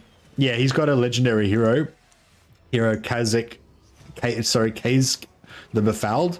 And it's saying he's the first one of these lords. So yeah, so I'm guessing you get a whole bunch of different unique dudes that unique legendary heroes or legendary lords or something that you can get for him. But yeah, they're probably like, yeah, that's probably Mason's probably right. They're probably like vampire ghosts. Like they're probably like sort of generic. They're like legendary lords, but they're not like full on legendary lords. They're sort of semi-generic legendary lords maybe, or something like that. Elspeth has Oxyodal's teleporting mechanic, it seems. Yeah. Chaos Lord of Nurgle and Chaos Sorcerer of Nurgle reinforce the Grandfather's Throng as new Lord and Hero choices respectively. Yeah, that's really cool. I love the idea of having mortal Chaos Lords of Nurgle and also hero Chaos Sorcerers of Nurgle. That's really cool. 3 new units and 3 regiments renowned, blah blah. It's more like the World Roots mechanic, but much more limited. Yeah, what was that about? So she's like she uses the Gardens of Moor. Where was the other one? Oh, did I get lost?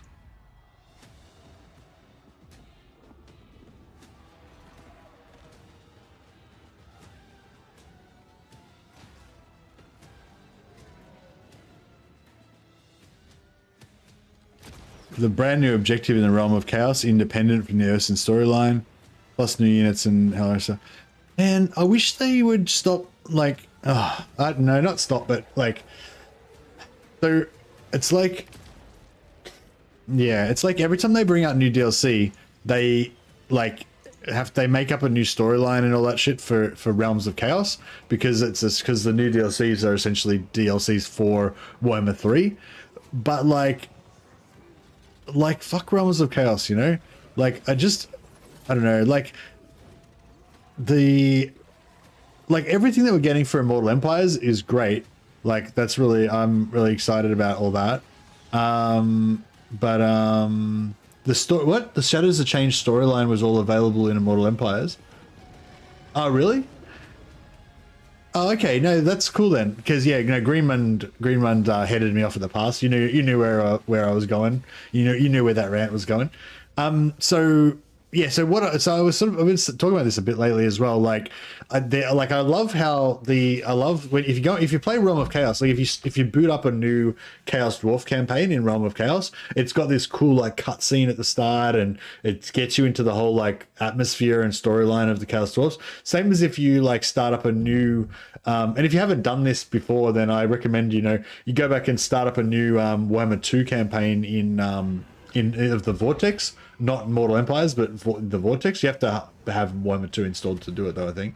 And straight away you get into this like cutscenes with like giving you background and like characters and world building and all that. Like just getting you into the atmosphere of the factions and stuff. And yeah, but in Immortal Empires, all of that stripped out. Like there's nothing. There's just some text, basically giving you some dilemmas maybe that might give you a bit of storyline, but most factions don't even have that. But yeah, so I don't really need that, but it's really good. Like it makes the game a lot better. And anyway, Greenman was saying that they're saying, so there's a new storyline in Realm of Chaos that you get to play through with Elspeth von Draken that's not related to the Urson storyline. And yeah, hopefully they also put that storyline into Immortal Empires as well. And hopefully they do that from now on as well. Like basically, for me personally, I don't want to see them doing any bespoke stuff for Realm of Chaos. Like especially cool cutscene sort of stuff and like stuff that gets you more immersed in the world. And like they should design it for Immortal Empires, and but maybe make it so it fits both campaigns. Like if it fits Realm of Chaos, if it fits Immortal Empires, then it will fit Realm of Chaos as well, right? It's only if you try and make something specific to Realm of Chaos that it might not fit in Immortal Empires. So yeah, so I don't know. So hopefully that's what they've done with this one. I've heard that the Chaos Dwarf Realm of Chaos campaign isn't bad, but well, anything is better than the launch one. Yeah, that's I've heard the Realm of Chaos Dwarf campaign isn't bad. I've never actually played through it though. Hey, Disciple of Zeech. Yes, I think the Throne of Decay will definitely make the Empire better. The only thing I'm a bit worried about actually is that it might make the Empire too powerful. I don't know yet. I don't know if it will. I haven't had a chance to like test it or anything. But yeah, I was just wondering if the Empire gets a whole bunch of new awesome stuff, like it might be sort of too much, and all the Empire factions might become like just too easy mode, kind of like like Yuan Bo and all that. But yeah, Steel, Faith, and Gunpowder. Benji says, I disagree. In my opinion, cutscenes and stories should be small map only. Why do anything for the small map? I'm saying don't fuck the small map.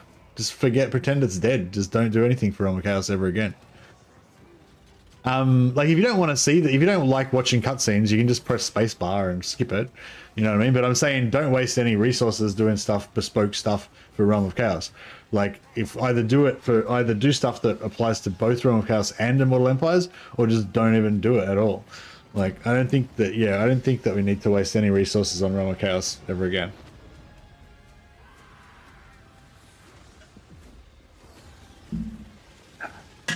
It's like, it's not like Realm of Chaos is the story campaign and Immortal Empires is the no story sandbox campaign. It's like Immortal Empires is the game and everything else is not the game. That's basically how I see it. Why's my music not playing? Oh, it's just cycling around again. Yeah, no, so there is a fair bit of information on the Steam pages. So yeah, it doesn't list the actual units though, but it says there's 5 new units for each faction. So dwarfs are getting Thunderbarge, Goblin Hewer, Doomseekers, and 2 more units that we haven't identified yet.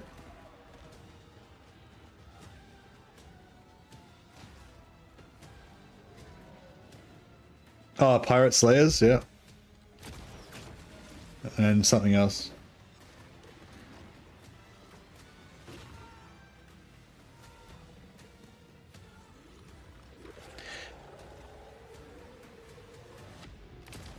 Realm of Chaos is bloody awful. It put me off playing Warhammer 3. Yeah. They should have just, I wish they had have just never even made the Realm of Chaos. Like, imagine how different it would have been if there was no Realm of Chaos, if Immortal Empires, if it was just called Warhammer 3 Immortal Empires. And that was it. Like, when you buy Warhammer 3, you just immediately get access to Immortal Empires, and everything, all of that shit all that energy they put into Realm of Chaos, they just put that into making Immortal Empires awesome. Because it's just like, it feels like such a fucking tragedy to me, like, because like Immortal Empires was always the whole point of the series. Like, that's where everything was leading always from the start. Like, we're gonna make 3 games, you're gonna combine them into one. It's gonna be the biggest, best representation of Warhammer Fantasy that's ever been created, and and that's what everything should have been directed towards. But I mean, hindsight's 2020. I mean, Creative Assembly realizes that now, and that's what they're moving. They're realigning themselves to make everything about Immortal Empires now. But it just feels like such a tragedy that like so much was wasted on that.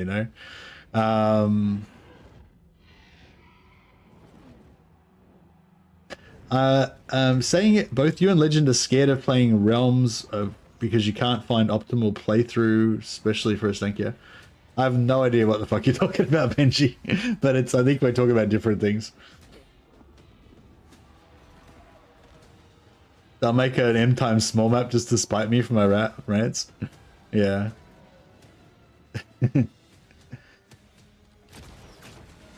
Hope we might get a combined DLC option for a lower cost. Yeah, I will. I'd love to do that. I'd love that if they like eventually release like is it called a gold edition or no? What is it? Like, complete edition or whatever that's just got everything in it, but it's only like $100 or something.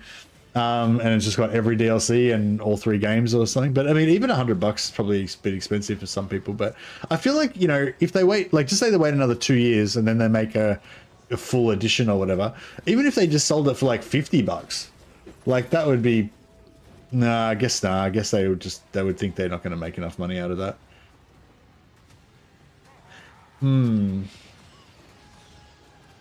That's the thing. If they make a definitive edition that includes everything in it, then they're not going to want to sell it for less than like $200 or something probably. And no one's going to buy that. So there's no fucking point in doing it. So I don't know.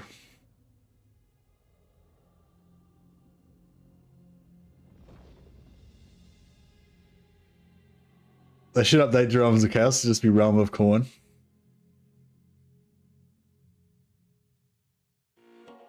Disappointed with the Dwarf Legendary Hero and Generic Lord. Could have Grim Bellickson or Bugman, just another boring melee lord. Do you think the Thunderbarge is over? What do you mean a boring melee lord? It's Malachi Mackison. He's got a gun. He's a ranged lord. He's like an engineer lord. What are you talking about? Oh, legendary hero and generic what? Oh, what? Oh, you're saying you wish the legendary hero, right? You mean you wish the legendary hero wasn't a melee hero? Yeah, I mean, Like again, I think like you can't expect them to include every single thing in every single DLC. You know what I mean? Like on the one hand, you know, we didn't get Grim Bellickson, but on the other hand, maybe that leaves us open for another DLC later on where we get Grim Bellickson or something. You know, so who knows? Do you think the Thunderbird just have organ guns on them? I didn't see any organ guns on the ones that were in the video. There might be like another special Regiment of Renown version that's got something different on them, but I haven't checked it out, so yeah, not sure. Do we seriously not get an Empire heavy infantry? What, like, yeah. I don't know whether they want to give us heavy. I mean, I'm not sure, 100% sure actually on that. I think there might be some Empire Knights that I think they're mounted.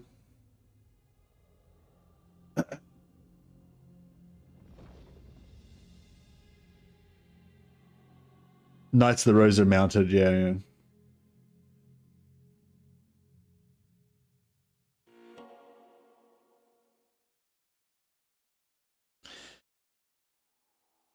Playing Malekith, any tips for boosting the economy? Hey, somewhat logical. Yeah, basically don't have any land armies. Just recruit Black Arcs and put all your shit in Black Arcs. And just because Black Arcs massively reduce your upkeep of your armies, so try and leave all your armies in Black Arcs as much as you can. That'll make everything super cheap then. You know, that's probably the biggest economy tip for Dark Elves. I try to have like as few land armies as possible and just have as many Black Arcs as you can. That means you can only really like recruit one army every 20 turns, but yeah. What else? Malice, I mean Malice can once you get a few levels on him. Oh, you're playing as Malekith, sorry. You can sell regions, is probably the biggest thing for making money. Build, take over a region, build a barracks in it, sell it to somebody rich for like 10,000 gold. But then once you get multiple Black Arcs, you build the building in the Black Arcs that give you extra. There's a certain building you can build in your Black Arcs that give you extra post-battle loot or extra slaves captured or whatever, and you can stack it. So you can have like 3 Black Arcs going around, each one giving you like plus 30% extra loot or whatever, and then so you're getting like 100, you're getting 90% extra loot every out of your battles as long as they're in range. And then you can also stack followers that give you extra like extra captives and fucking all that sort of shit. So yeah, that's really like, yeah, my thing with Dark Elves really is that your economy isn't really focused on your buildings and shit. Your economy is about killing people and taking their shit. So yeah, if you're not making enough money, you're not killing enough people and taking enough of their shit. In terms of real economy stuff, which you're probably actually asking about, if you max out those buildings, the money buildings, they make a lot more money for the amount of slaves that they cost. Like the Dark Elf economy makes about 50% more money than the Empire. You know, like the Empire buildings make like 500, whereas the Dark Elf money buildings make 750, I think, when they're maxed out.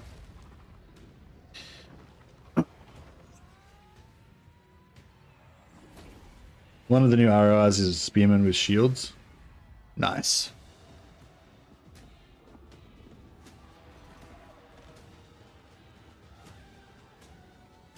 What else does it say about... embrace conflict and ingenuity with new suite of Lord's Heroes units, mechanics, and Alex and unique campaign mechanics, brand new objective in the realm of chaos, blah blah, plus new units to help them achieve total victory. Yeah, that was one thing that I really liked about Shadows of Change, is that they had the cutscenes at the start. Like even just that one cutscene at the start of the game, like when you first boot up a new Changeling campaign and you have that like cutscene with the I don't know, Changeling cutscene or whatever at the start of the campaign. And Yuan Bo's got one I think as well, and so does Astankia. And it's not much, like it's not even really like that in detail animated, but even just having that cutscene with that like cool voiceover and stuff, just it helps a little bit with that immersion, and you know, kind of getting into it. Like it's always the thing with games, like, you know, you have like the in-game stuff, which is the most important, like what the actual gameplay looks like and the models look like in the game, and then you have like your cutscenes and your other artwork or whatever that kind of supports it, and your imagination kind of fills in the gaps, you know. And yeah, so I don't know, I thought it was cool anyway, so I hope they continue with that with the future factions. It's probably too much to ask that they'd ever go back and redo all the other factions to give them cutscenes at the start of the campaign, but yeah. No Rune Guardians or Shard Dragons, etc. Thank goodness. Yeah, I really didn't want, and still don't want, to see Rune Guardians or Shard Dragons in the game. Like, I mean, I sort of didn't want to see Thunderbarges either, but this video has actually turned me around on that. I think the Thunderbarges are actually pretty cool, but I still kind of feel the same way that I did before, that it's not like the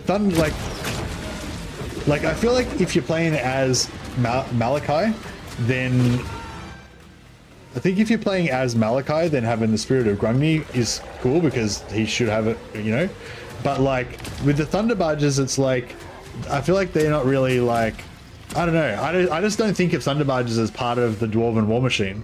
Like if a massive dwarf army rocks up that's, you know, assembled to fight, you know, who's that orc dude that owns Black Crag? You know, whatever. Like there's some like massive orc war boss that's come, and Thorgrim's like got all the dwarf armies of multiple nations together to, you know, a massive throng or whatever. I wouldn't expect there to be like 1,000 Thunderbarges in the sky overhead. I'd expect it to be like, you know, dwarfs and artillery and slayers and ironbreakers and shit, you know, like land stuff.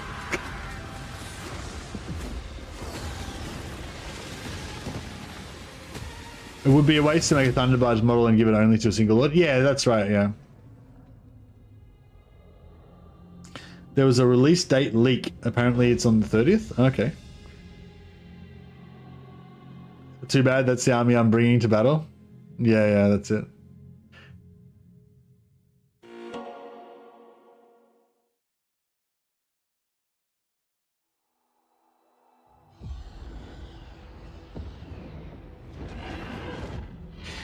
If the High Elves can recruit 20 Star Dragons, which are rare, why can't the Dwarfs have 20 Thunderbarges? They can. They can. I'm just saying I don't like that particularly. I feel like that doesn't really represent, it doesn't do a good job of representing the like Warhammer world or whatever, you know? Like if there was a mechanic for High Elves that made it that Star Dragons were really hard to get, and like you could only recruit one at a time, and once you recruited one there was like a 10-turn cooldown before you could recruit another one, and so you got that sense of like, you know, you're trying to wake them up but it's really hard and there's not very many of them, and you know, then that would give you more of that sense of the world, how the world is, you know, whereas they just sort of skip that part and be like, yeah, you can just recruit as many as you want. I worry how good the Thunderbarge will be. It'll be massive and slow, so got to pack a hell of a lot of firepower to make up for being a huge target for archers. Yeah. I wonder as well. I'm not sure if there's like any sort of healing mechanic that the engineers get or anything like that, but it'd be will it be an oversized Skylantern? I don't think so. But what I was gonna say is like, yeah, with those large creatures, like if you have like one large entity, then yeah, the enemies tend to shoot the crap out of it. But if you have like a whole army, like if you have 19 Thunderbarges, then they don't like shoot the crap out of the individual Thunderbarges as much because there's crap loads of them. They're all like if there was a giant or whatever, the giant might be a high priority for guns to shoot. But if you've got a full stack of like 19 giants, they're all equal priority. So, you know, that's the main problem with the guns. It's not so much that the guns are so devastating, it's that they focus fire, and if you've only got one of those big creatures, then they tend to focus fire that one creature. That's what I've found anyway. Thunderbarge count as a construct? Yeah, I assume so, yeah.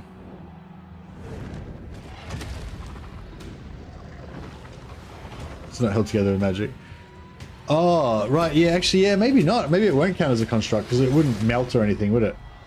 Yeah, maybe it won't be. Nah, probably it'll be a war machine. Yeah, that's right, yeah, it'll be a war machine, yeah. No, it wouldn't count as a construct. That makes sense. one of the high elf rites should have been to awaken a star dragon. Yeah, that would be cool. Like, and that's kind of like going back to that video I mentioned that Morlock made. Like, there's this this sort of sense of wonder about things, like this sense of wonder and awesomeness about things, you know. And star dragons should be a thing that you have this sense of wonder and awesomeness about, like, you know, kind of like the Dread Saurian, you know. And yeah, if you had to use a rite to get the star dragon, so when you get the star dragon you think, I've just unlocked the most powerful thing in the world, like, you know, and maybe make star dragons a bit more powerful while you're at it, then like it would be, you know, it would be cooler, you know. Whereas there's like, they don't, you know, yeah, I'm sort of trying to come back to that story, that idea of story, and like, or like of meaning, you know, like yeah, it's obviously, it's a game and it's all about how it affected the units are in combat and all that, but it's also like a story, you know, and like it's about, yeah, I don't know.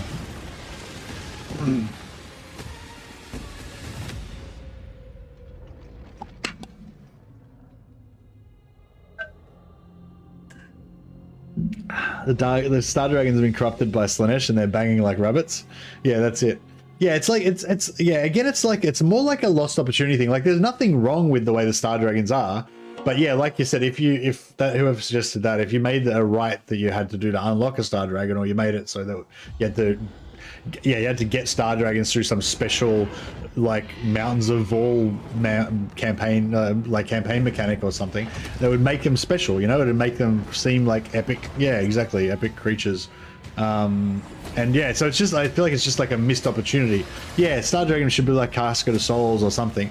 And yeah, I feel like that's kind of the problem with things like, yeah, the star dragon, the steam tank, the thunder barge. Like, if you can just recruit those things like any other unit, they're not, they don't have their same specialness about them. Yeah, in War Master Moloch's video, he was talking about, and this is something I was talking about as well the other day, about how there's all these demon factions that exist on the map, like Skarbrand, Kugath, Nakari, and Kairos. And because they already exist on the map and they're just like any other generic faction, they hold their own territory. For some factions, they're a starting enemy. Like if you play as Wurzag or Thorek or Manfred or something, then Skarbrand is just like a starting enemy that you wipe out in the first, you know, 20 turns or whatever. Like, there's no like specialness. Like, you know, like if Skarbrand fucking, this terrifying, one of those powerful demons of Khorne that's ever existed, you know, if Skarbrand tore a hole in reality and fucking popped out in the middle of the Warhammer world, that would be a calamitous event, you know. And it's just, that's just not even recognized, you know what I mean? Like, it's just like, oh yeah, Skarbrand, he lives in the Badlands, he's just a regular guy like anybody else, you can do diplomacy with him and shit. Like, do you know what I mean? It's like, just, it's not like terrible, I guess, but it's just a missed opportunity to make him special. So yeah, so I think Moloch was suggesting we have a special mode where basically there's like an end times kind of thing that happens where Skarbrand and the other demon factions, like, you know, come in as an end game scenario, and they don't start on the map normally.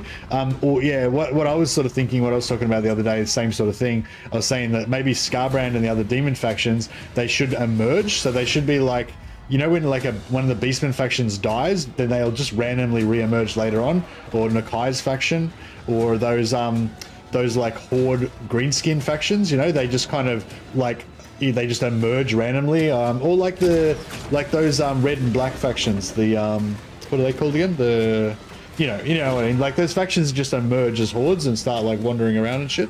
Like yeah, if they just made those demon factions kind of emerge, then that would be more scary and like interesting, rather than having them just be like normal factions that live on you know, in the world.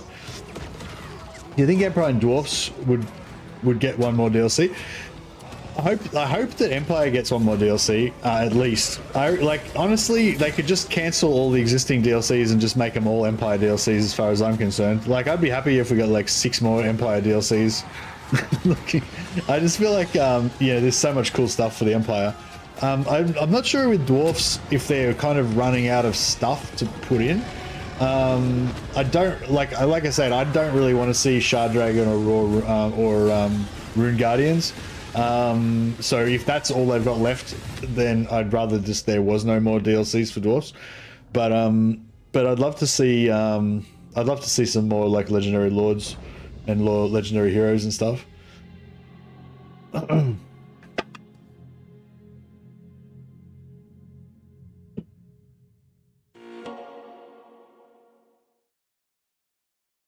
Yeah, and the changeling just living in the Empire, like what the fuck? Like, do you know what I mean? Like all these weird, crazy demon factions, they shouldn't be like just a part of the normal Warhammer world.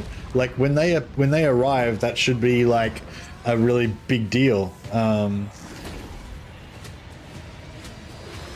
don't want Scarbrand to be able to spawn in the middle of Empire. No, like if they were gonna do it properly, like do it well. Like I reckon they'd do it. You'd want to do it so that they emerge outside of your borders, but sort of near your border. Like the ideal way to do it would be like if Scarbrand kind of appeared, like just say, I don't know, like just say Grimgor had taken over all of the Badlands and wiped out the Chaos Dwarfs. It's like just say it's turn like 80 or something, and he's got like a big, powerful like lands of like he's got like 40 regions or 50 regions or something, and you've taken over all of the Empire.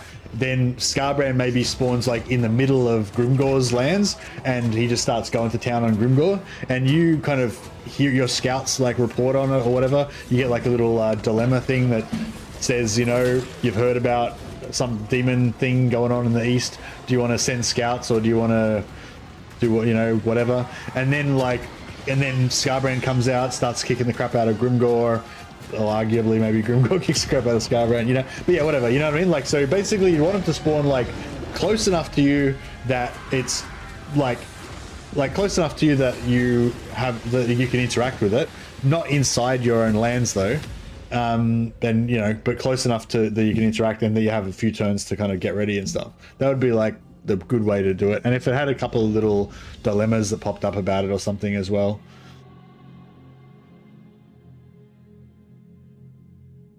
Yeah, kind of like the Wood Elf mechanic or something, maybe. Yeah, that could be cool.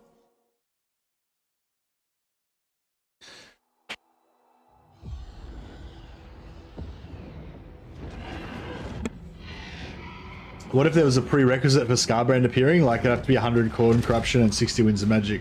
Actually, that would be a cool one. If it was just like one of the demon factions in the north, like if they still survive, if they survive long enough, then eventually like Scarbrand appears and just like kills them and takes over their faction. You know, like those Corn factions up in the north that usually get taken over pretty early. But like if any of them survive past like turn 10, then Scarbrand comes and like just takes over their faction. They get confederated by Scarbrand and he pops up. Yeah, there's lots of ways you can do it, but the main point is just don't have them start off on the map. Like having the starting map, having all these crazy demon factions everywhere, it's weird because the map, like the world doesn't have all these fucking demons everywhere, you know what I mean? And secondly, it's like a kind of it's a lost opportunity to have this kind of story aspect of like these factions being really scary and special and like, you know, things that matter basically, you know, rather than things that don't matter. Like, yeah, they're just like another faction that doesn't really matter, nothing special about them. So what would the story be when the player starts as... Yeah, no, if you start as the faction, then you just start as normal. I'm saying it's like, you know how like Grom the Paunch, he's got like 2 different starting locations depending on whether you play as him or not. And Yuan Bo, he's got like a different, like Yuan Bo is starting like a respawn spot or whatever is in Shangwu. But if the AI plays as Yuan Bo, he doesn't start with Shangwu, he just starts in Lustria. So yeah, just have a different start depending on whether the player plays them or not. But I'm saying, yeah, if the player plays them, obviously you start off on the map at turn 1. You don't have to like wait 20 turns to come in or anything, you know.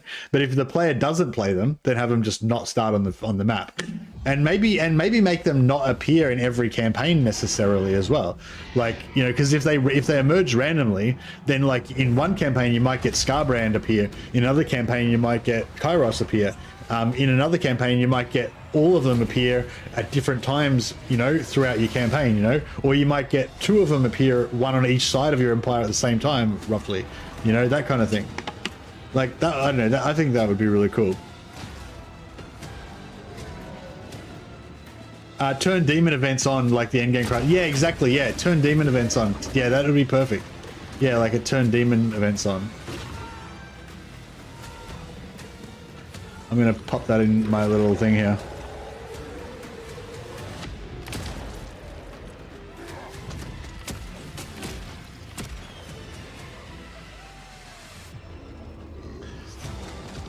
Demon endgame crisis would be my dream.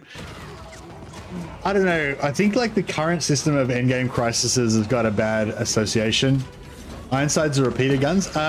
Yeah, I'm not sure if I'm not sure if all the weapons and everything are 100% finalized in the video. Like, they might be changed or something.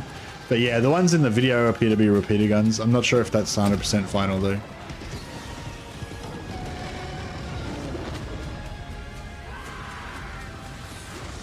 The blog post lists long rifles. Oh, where's the blog post? What's it called? Thrones of Decay blog or something?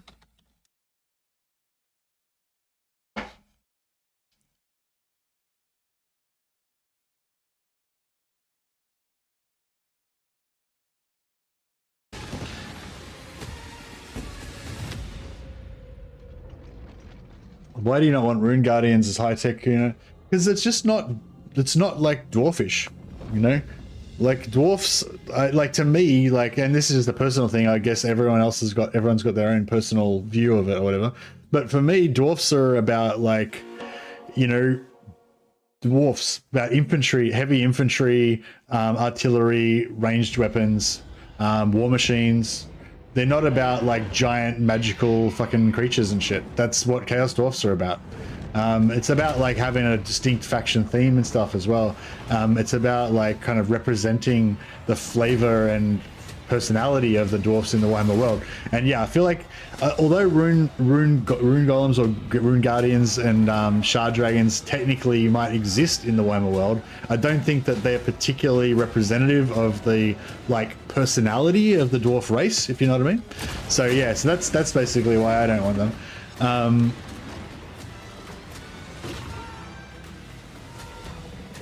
Like if I was fighting some greenskins and I called on some dwarf allies and Thorgrim rocked up with 10 with you know like a small dwarven army and 10 shard dragons, I think that was pretty fucking weird. You know what I mean? Like I would not think, oh yeah, that's what I expected. The dwarfs would bring their shard dragon to, you know, like it's just fucking weird. Like, and same with rune golems. Like if like an army of rune golems appeared, like it would be extremely fucking weird.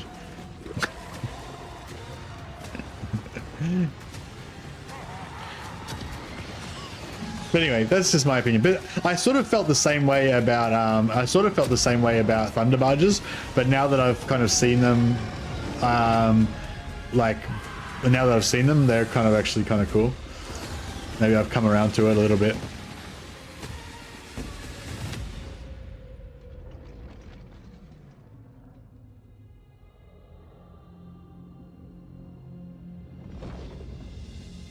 Okay, if there's a blog, it should be linked on the thing, shouldn't it?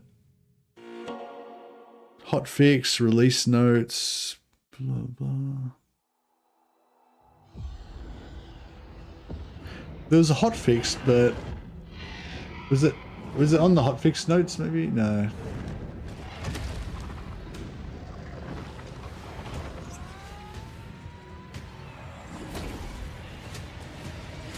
Who's the Deathcaster in the artwork? It's Elspeth von Draken is the one that.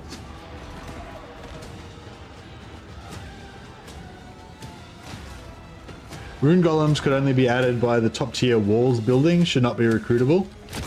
Ah yeah, that would be kind of cool. That would be pretty cool actually. But like, so yeah, I could dig that. Like that, just only if you attack a dwarf hold can the rune golems like come to life or whatever. But yeah, but I feel like they would probably want to, if they were going to bring them in, they'd want people to use them more. I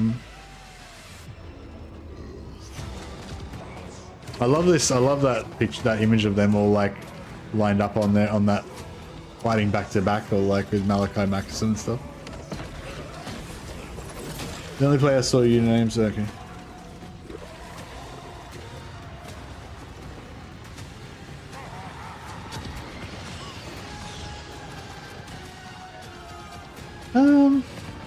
Wait, let me check my secret info and see if I can find out any hints over there.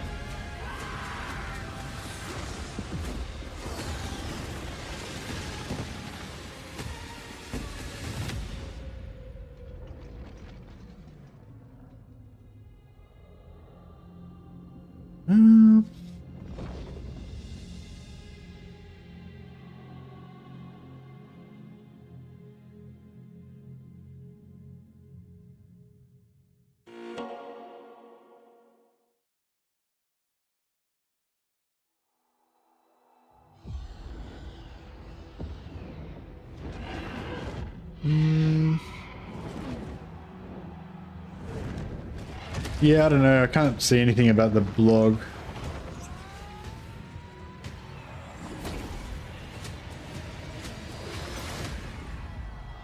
Grudge Rakers the shotguns, yeah. Who's the Dowie engineer cosplaying as Grudge Rake? It's Malachi Mackerson. Hey, Eden, you might be in luck.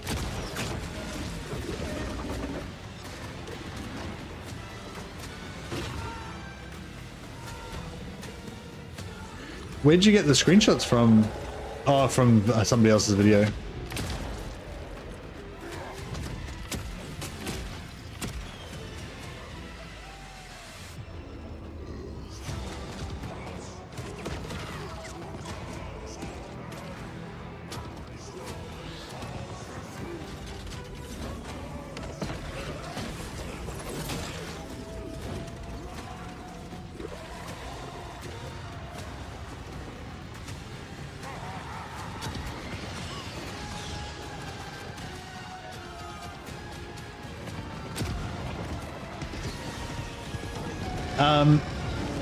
Yeah, no, it's cool. Thanks, Dash Dash. Appreciate that, buddy. Yeah, I'm allowed to show anything that's not like if, like, I'm pretty sure if somebody else leaks it, then it's fair game.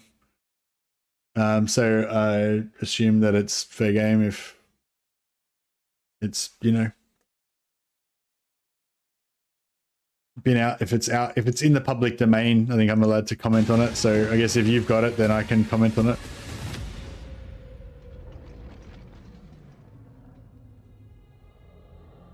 You want a Doomseeker Doomstack? Well, you might be in luck. What do we got for dwarfs?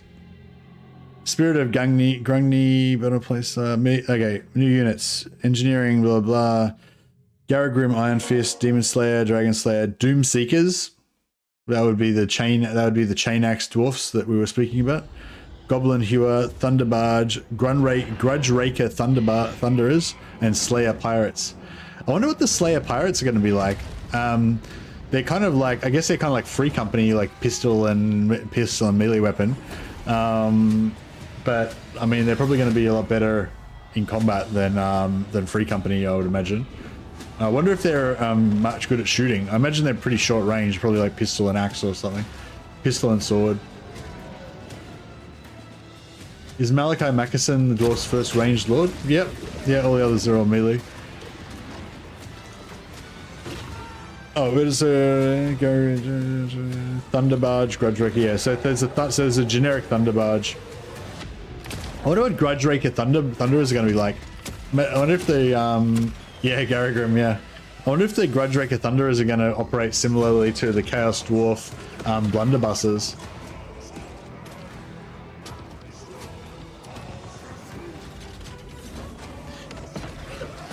Yeah, I get that they're shotguns, but I'm just saying how, like, we've only seen shotguns on the Engineer Lords, on the Engineer Heroes so far. We haven't seen how shotguns operate on, in a mass, mass shotgun blast to the face. So that'll be pretty cool. Yeah, it's a Toe Dragon, Tank of a Warrior, deadly in combat. Feast of the Maggot Lord triggers upon death, dealing life-sapping damage from the enemy to keep him in the thick of battle a while longer.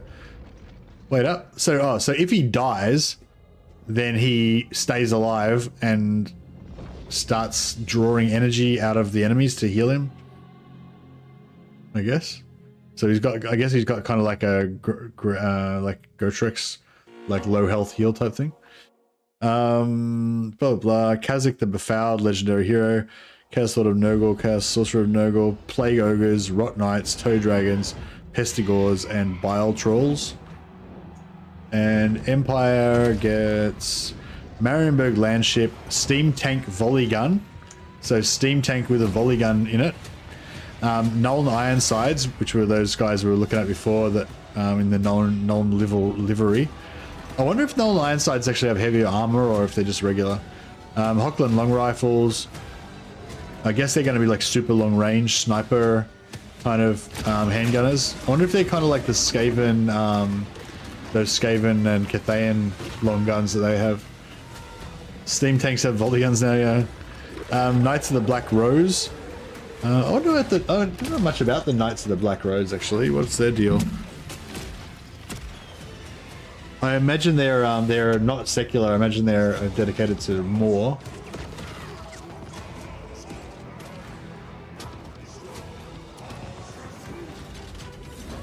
Just check some wiki action. Knights of the Black Rose, Master Engineer, Lord Master Engineer Hero, Indomitable Theodore Bruckner. Indomitable? What does that mean? Okay, the Order of the Black Rose. Shrouded in mystery. Founded during the dark days of the Black Plague. Currently relatively small order. Frequently use symbols associated with Mor, the god of death. Heavy cavalry. Oh. At the Battle of Talabek, they served as heavy cavalry bodyguard of Attilia of Talabek land. Recruited from the best warriors of Talabek land. Blah, blah. Oh, so they're like a Talabek land based order. They carry lances, maces, swords, and kite-shaped shields. Blah, blah. Okay, interesting. So this is the last DLC for Dwarfs? No idea. Sorry, Disciple of Zeech. Like, they don't plan, like... I don't think they plan, like... I mean, no. What am I trying to say? Like, they probably have an idea of their future plans, but they only work... Like, they only have, like... What am I trying to say?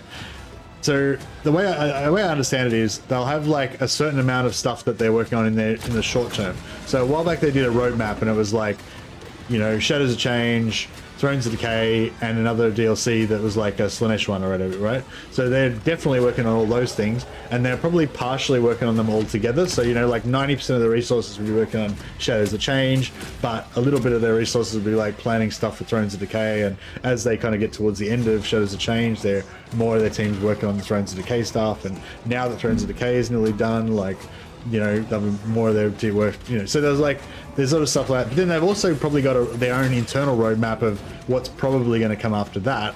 But that stuff that they haven't started working on, they could just change their mind, you know what I mean? Like, it's not like, you know, there's like, I think there's like, sometimes there's stuff that they plan, like, they might be like, okay, we're going to do like giant, like we're going to do like Chaos Giants or whatever, but then later on we're going to do like a Nurgle version of the Chaos Giants. But like Chaos Giants came out like 6 years ago or whatever, right? So it's not like, you know, it's not like even though those things are kind of connected, they're not like directly, they weren't working on the Nurgle Giants at that time, but they were probably creating that, knowing they probably had a plan that they're going to later on release variants or whatever. So anyway, you get you get what I mean. Anyway, my point is, like, we don't fucking know. We don't know. Like, it's like Creative Assembly may have like a list of the DLCs that they have planned, and they may even be currently planning not to do any more than those DLCs, but that doesn't mean that that plan might not change or whatever, you know. So I feel like we don't really know shit.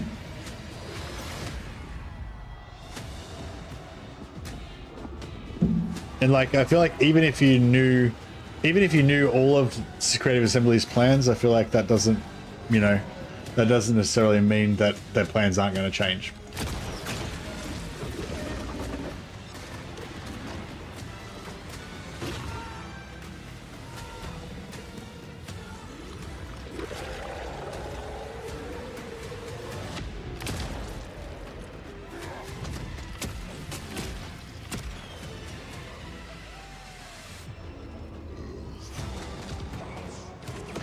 There are 3 new regiments of renown apiece for each race. Yeah, nice.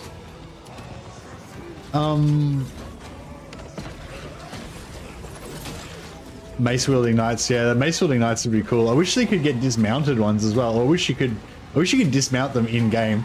Like, I'd love to be able to dismount my knights, to have my horses just like, you know, ride off or whatever. I don't necessarily reckon you should be able to remount during battle, but I feel like you should be able to dismount if you want to be, if you want to have your foot knights, you know, fight in battle or whatever on foot. That'd be cool.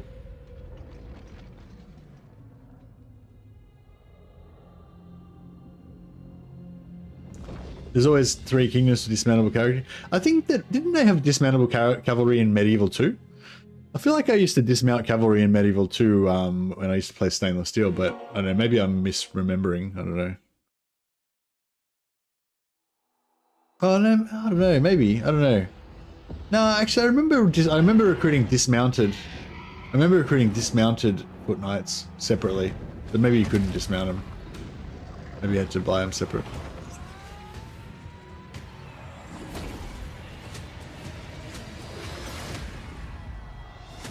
Didn't like using cavalry? No, I don't mind using cavalry. I mean, I don't tend to use a lot of cavalry, but it's not because I don't like it. It's just because, I don't know.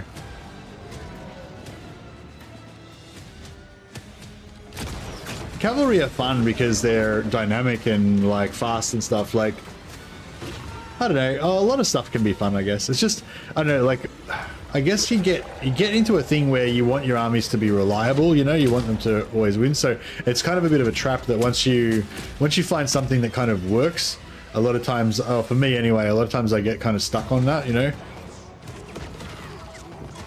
And like cavalry, you know, if you get like, if you have sort of like a specific lord or a specific cheese or whatever that makes a cavalry strat work quite easily and reliably, then you'll probably stick with it. But if it's, you know, unreliable or whatever, it can put you off.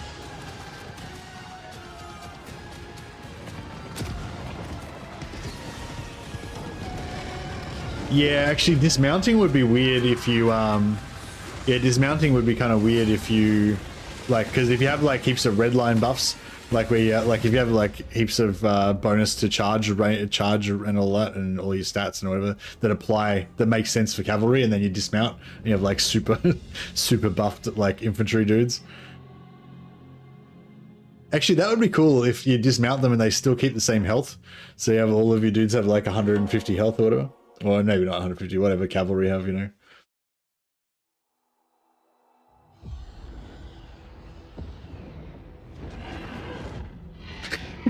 Dismount your demigriff knights and then they zoom the enemy like war dogs.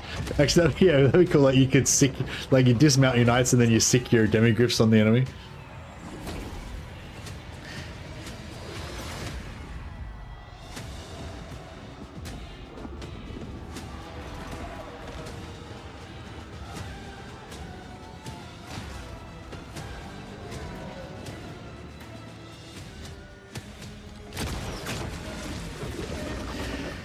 Yeah, yeah, like I was trying to say before, one thing I really like about this update, for Empire at least anyway, is yeah, it feels more, kind of like what I was trying to, like it feels more like, I don't know, it feels more like an adventure in a way or something, like with all the characters and everything, and like all the legendary heroes and characters and stuff, and it's kind of getting more like that, I guess, as they add more and more legendary heroes in. Like, yeah, so yeah, so oh no, so wait up, so he can't get Ulrika probably, can he? So Malachi can get Felix, Gotrek and Felix, Garagrim. Oh wait up, so Belagar, well it depends what you count as legendary heroes, but Belagar can get like his 4 ghost heroes, Gotrek and Felix, Garagrim. Oh, he can't get Ulrika though, can he? Okay, alright, what about Marcus Wolfheart? He get like his 4 heroes plus probably, would he be able to get Garagrim? He might not be able to get Garagrim though. Yeah, I don't know. Anyway, my point is, yeah, there's like heaps of legendary heroes. Gonna steal Theodore Buckner in every campaign. Yeah, for sure. I saw somebody from a video saying the Dwarf faction will probably be a horde. I'd say the Dwarf faction will almost certainly not be a horde.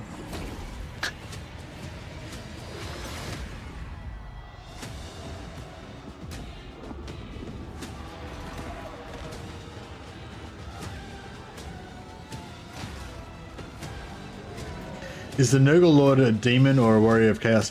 Actually, that's a good question. So with Tamakan, he's like Tamakan's a demon of chaos, I believe, but he's currently infesting the body of this like famous ogre warlord. I think this ogre warlord is like a an ultimate badass of ogres, and Tamagan's like this little like worm type of dude who's basically wormed his way into his brain and now controls his body like a puppet. But yeah, so Tamakan, I guess, is technically a demon, but I wonder if he counts as a demon. He probably doesn't. Do you reckon he probably doesn't count like a demon? He probably counts as a as just an ogre, I guess. But I'm not sure. Yeah, it'd be interesting to see how that plays out. I feel like that would make an exception for Malachi to get Ulrika.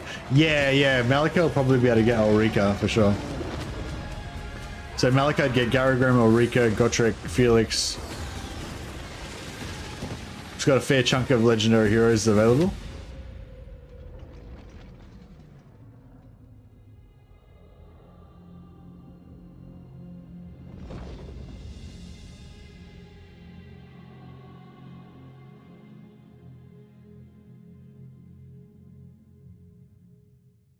Yeah, I mean, he's going to be part of the Demons of Nurgle faction. He's not a Warriors of Chaos. Sorry, yeah, I didn't understand the question. Yeah, so sorry, no. Yeah, Tamakan is Demons of Nurgle. He's the same faction as Kugath. So there's only Kugath, Epidemius, and Tamakan. There are 3 Nurgle lords now. How good? Oh man, I wish that they had been a Zeech, like a Zeech DLC lord with the last DLC.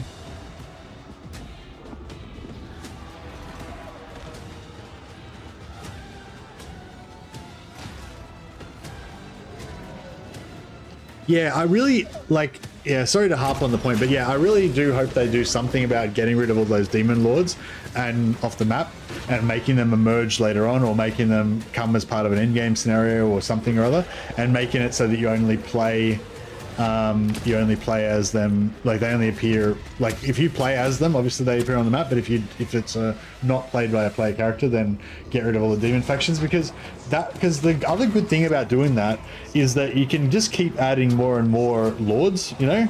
Like if they added another cool Zeech demon lord or whatever that had different faction mechanics and stuff and was like way cooler than Kairos, not in terms of the character, but I mean in terms of the faction mechanics, then you could add a bunch. You could add like 2 or 3 more Zeech lords and just give each one different faction mechanics, different special units that they focus on and all that kind of stuff. And that's sort of an option for them to do more DLC, like after they run out of units, after factions basically have no more units left. They could do like a pack where you get a couple of maybe like they do, just say they do a pack where you get 2 new Zeech demon lords. There's no new units because we've already got all the units that we need. You also get like a couple of legendary heroes that come along with them and a couple of special regiments of renown, and they also have they have really cool new faction mechanics or whatever. And then like you can but they don't exist in the map normally. It's only if you play as them, then that demon lord fucking opens up a warp portal and brings his followers through and starts getting up to his nefarious bad guy end times, campaign or whatever. But like, do you know what I mean? Like rather than keeping on jamming more and more of these like demon factions into the map, just have them not be in the map, and just have them only pop up if you play as them. But like I suggested earlier, or like Moloch suggested, have some sort of mechanic where they can come in, or some of them can come in later on. And I think that's another cool thing. Like I think it was a really cool thing that they did where they where they added the faction potential, so that when at the start of each campaign now, each major faction rolls like a faction potential roll, and I think it basically means that when there's battles going on off screen that you haven't seen them yet or whatever, it basically boosts their auto resolve potential. So in each campaign, you know, different factions will be dominant, and with that, if you have that sort of emerging thing or some sort of scenario where only some of the demon factions actually come into the world in a given campaign, that's another thing that's going to differentiate your different campaigns. Like, I don't think you need to have every campaign have every demon faction and you go through the same, like, yep, kill Scarbrand, go down and kill Kairos, then go over there and kill Kugath. You know, it doesn't have to be the same demon lords every time. You know, you could have one faction where you don't see any of those demon lords, but you see Epidemius instead, you know, or whatever.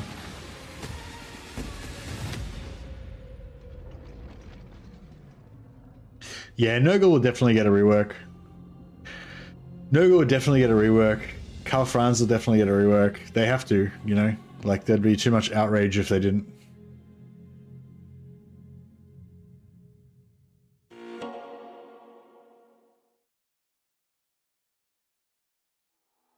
Can't think of another Zeech Legendary Lord.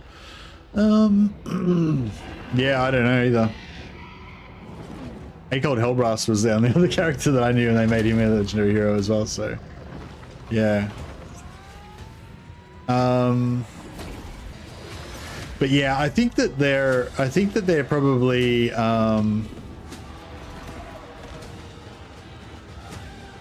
yeah, they're trying to, they're sort of like mission statement for Warhammer is to try to make the most definitive Warhammer game ever, basically, you know.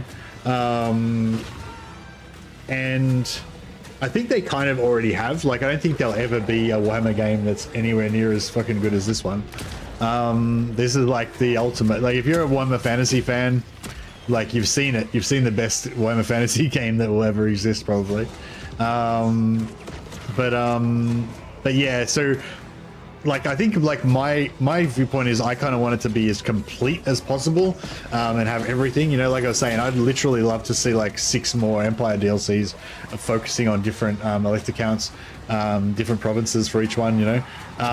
But yeah, that's not gonna happen. So I'm guessing they're gonna, I mean, if I was them, I'd just try to focus on the most beloved kind of characters, you know, like the ones that the most people really want to see their favorite character in the game or whatever, which is hard for Warhammer because there's like so many favorite ones. But yeah, Egrim von Horseman. Yeah, well, Egrim von Horseman's already, he's mentioned in the game at least, because his speculum or whatever, his magic item's still in the game.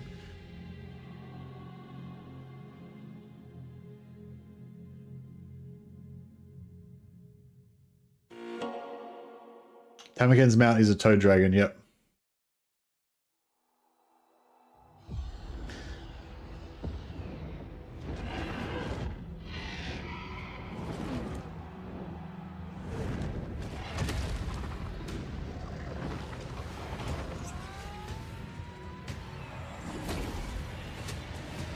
Oh, hey, Andrew James. Sorry, I'm flicking back and forth between hey, Smudge Punch, Samanasuke, welcome everybody. Yeah, sorry, Twitch chat. I was flicking back and forth between screens and I hid my Twitch chat. Why would Malachi have everything to do with you, Ulrich? Oh, nah, he does. Like, in the Gotrek and Felix books, like, they, Gotrek, Felix, Ulrika, and, what's the wizard's name? Oh yeah, they should get the wizard. What's the wizard's name? Is it Max? They should get the wizard in there as well. Have all the full posse. They should just have everyone. Like, by the end of the series, I want to see everyone. I want to see Snorri. Snorri? I can't remember his name. Snorri, the other Slayer, Snorri. They should get him in there as well. Oh, I got a raid from Lionheart. Fuck, I didn't even know. Oh, God, I'm terrible. So, welcome everybody from Lionheart's raid. Fucking, there was a huge raid from Lionheart that I just totally missed. God, I'm a noob. Sorry, I'm a noob at Twitch.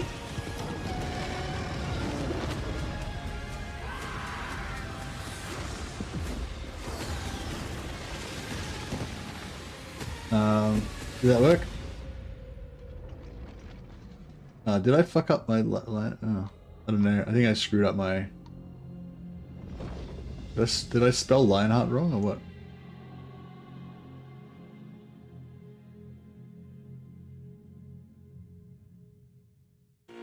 That one work? Yeah, there we go. Yeah, obviously you guys already know who Lionheart X10 is, but yeah, thanks again for the host, Lionheart. Sorry, sorry guys, I was neglecting you. I yeah, had my chat fucked up.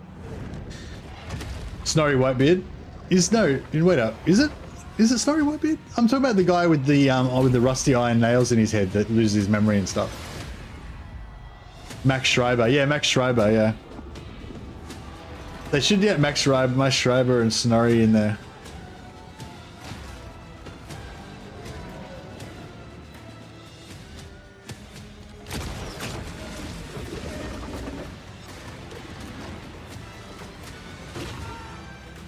But yeah, they all. I'm pretty sure they all hang out. All of their posse all hang out with Malachi. So that would be pretty normal. Schreiber would be okay. OP. Yeah. Schreiber would be OP. There's so many things that they could do with this game that would be crazy, but yeah. They should do like maybe they could do like Max Schreiber. They could do like a well, if they do something really crazy with Dogs of War, maybe they can have some sort of mechanic where you can have factions that like aren't factions, where you just run around being a hero doing stuff and you don't actually control like territory and stuff. Should I wait for the DLC before starting a Bretonia campaign? Nah, you can just go ahead with your Bretonia campaign, I would say. I don't think Bretonia is going to get much in the DLC. I haven't checked everything, and I don't think I'll have time to really check much apart from the major factions. So yeah, like I would like to kind of go through and like know every little thing that's changed with every single faction, but yeah, I don't think I'll have time. What's the spinny metal dwarf artillery thing? That is the Goblin Hewer. That's a special war machine that Malachi Mackison created that, yeah, throws axes. Pretty cool. Hey, Pickle Father. Welcome, welcome.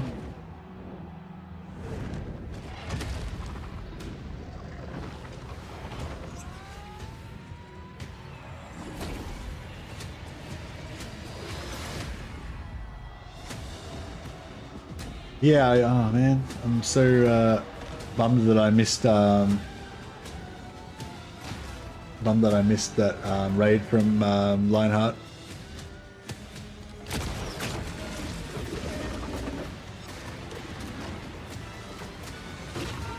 Let rune golems and shard dragons be mod content. Yeah, I'd be fine with that.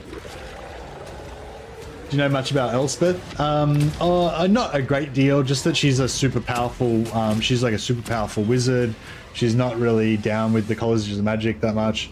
I get the feeling that colleges of magic is like a weird, dangerous place filled with all these like power-hungry, like especially the upper echelons of it, are filled with all these like power-hungry mad wizards, you know.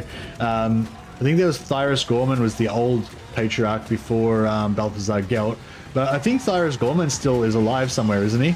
So he's off somewhere being Thyrus Gorman, who's like this super powerful. Like, can you imagine like if like, you know, you were like the prime minister or the president or whatever, and you had like the launch codes to all the nuclear missiles and everything, and then you get voted out and a new guy comes in, but you get to take the launch codes for the nuclear missiles with you, you know?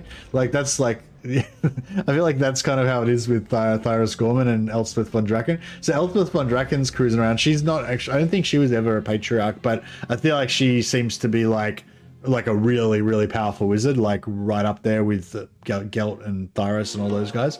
But she's not like, I don't think she really like listens to, like I got the idea that she's pretty independent. She doesn't really listen to the College of Wizards or too much.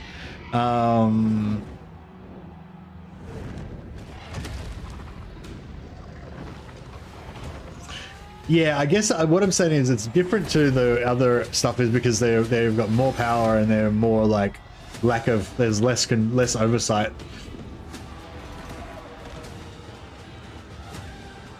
colleges of magic are like schools where back in the Middle Ages. There's live ammunition in every classroom, and the students regularly try to kill each other. Yeah, that's it. I can imagine them having like mad magical duels, and they'd be like, you know, different wizards. Like, you can imagine like a university where two different academics write a paper that conflicts. You know, one guy does all his lifelong research, and then somebody else does like refutes his claims or whatever. And then, but then in the colleges of magic, then they have like a death feud with each other and have like mad magical duels and stuff.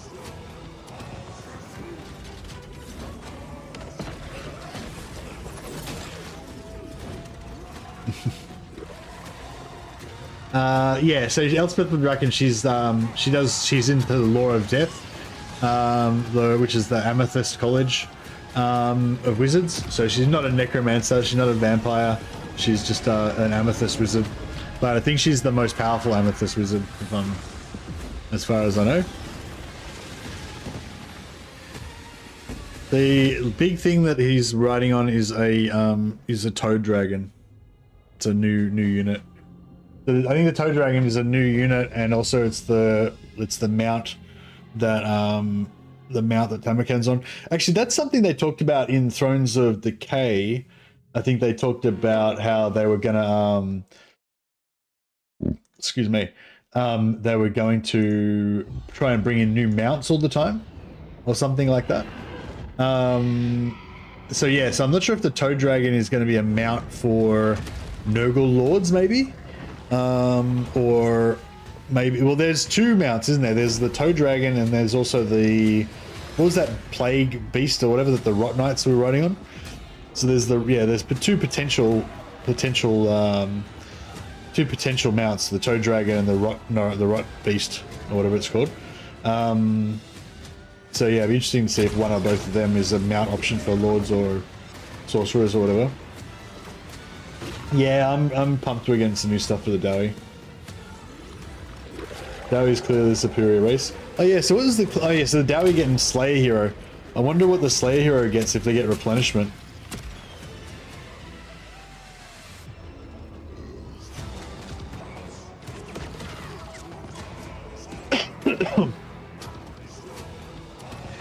The implication of CA setting this trailer during a siege, that must mean that a further siege rework is coming with the DLCs. No, I don't think so. I think that, I mean, there might be some minor updates, but I think they're working on the siege stuff for future deals, for future updates. Not sure when. But yeah, I think they're just focusing on the content for the for this DLC. Yeah, I wonder if I wonder if they were planning on doing a siege rework, but then they because of the Shadows of Change stuff, they changed, because I'm pretty sure this, although they haven't said anything, I'm pretty sure this DLC was meant to be smaller, like on the same scale as the original Shadows of Change. And then when they, you know, got that backlash and feedback and everything, they're like, right, we need to double the size of Shadows of Change. They're right, we're going to also need to double the size of Thrones of Decay. And then both Shadows of Change got an extra update, and then Thrones of Decay got delayed so that they could work on that extra stuff for Thrones of Decay. But it was sort of like a double delay, right? Because it was a delay for Shadows of Change, which had already come out, but then that extended that development cycle because they had to add more stuff, and then they had to do the Thrones of Decay stuff, but then Thrones of Decay got delayed as well because they had to add more stuff to that too. So it was kind of like a double delay there, you know. So yeah, so I'm wondering if the siege stuff, which maybe was previously intended to come out with Thrones of Decay, has now got kicked back, or maybe the plans have changed, or you know. Wish they would do something with Morsleib, the Chaos Moon thing, as less they do, I don't know. Morsleib is mentioned, and Mansleib, I think, is Morsleib and Mansleib, the two twin moons. I think one world has two moons. I think Morsleib and Mansleib, I think, get mentioned a fair bit in, like, little, see you, Nicholas. Thanks for dropping by, buddy. Hey, Paul, this is indeed live, yeah. Yeah, I think they both get mentioned a fair bit in little dilemmas and side stories and quest battles and things like that. But yeah, the Beastmen used to have the Beastmen still have that, don't they? Yeah, I think the Beastmen still have the moon thing that they get.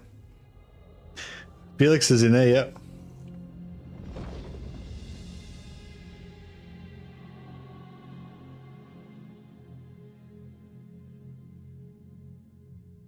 When does it come out? I don't think they've said officially. Somebody said there was a leak saying it was the 30th, but yeah, I can't really comment unless Creative Assembly says something officially.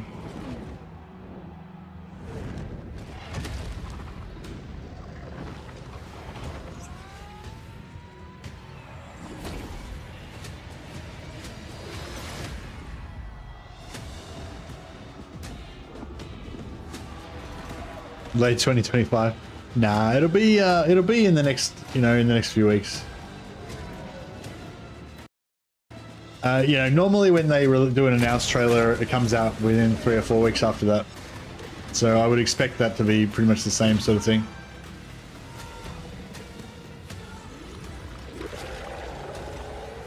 Poxhounds, that's what they're called. Poxhounds, not rot hounds, sorry.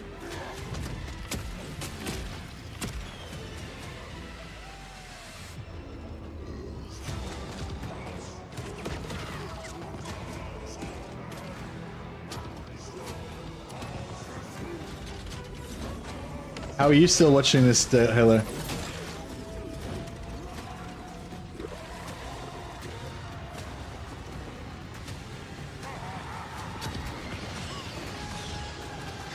I don't come over to your house and criticize what you're doing.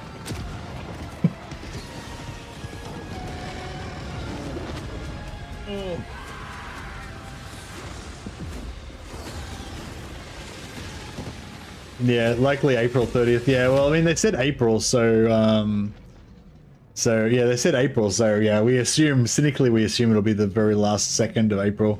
It'll be April the 30th at 11:59 and 59 seconds.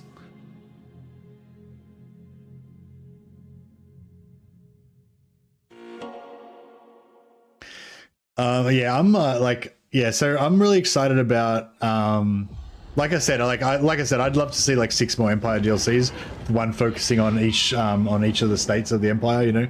Like one. This one's like a Nuln focused, obviously. Get an Ulrich one.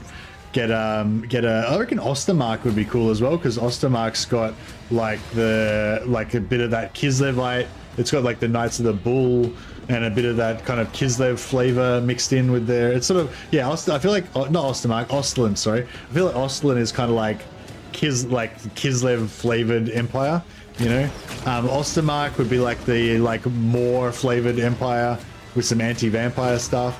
I'd love to see Sterling DLC with some with halflings, because I think doing halflings as a whole race would be a bit, I don't know, a bit over the top maybe.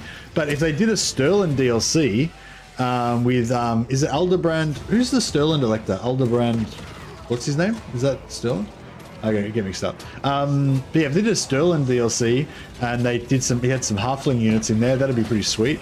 But yeah, you get what I mean. And that's one of the things I like about this DLC. It's with just specifically with Empire. If you're just going to get the Empire part, it sort of gives you this sort of deep dive into into Nuln. The specific flavor of Nuln with all the black powder units and stuff, and the engineers, and yeah, Elspeth von Draken being Nuln based or whatever. And yeah, I don't know, I can't really explain what I mean, but that's the kind of depth that I want to have. I want to know more about the Empire through all the different DLCs and different factions that you can play. And so I feel like this one's going to give you that more in-depth kind of Nuln vibe or knowledge or whatever. And I'd love to see that as well with the other or with at least some of the other ones.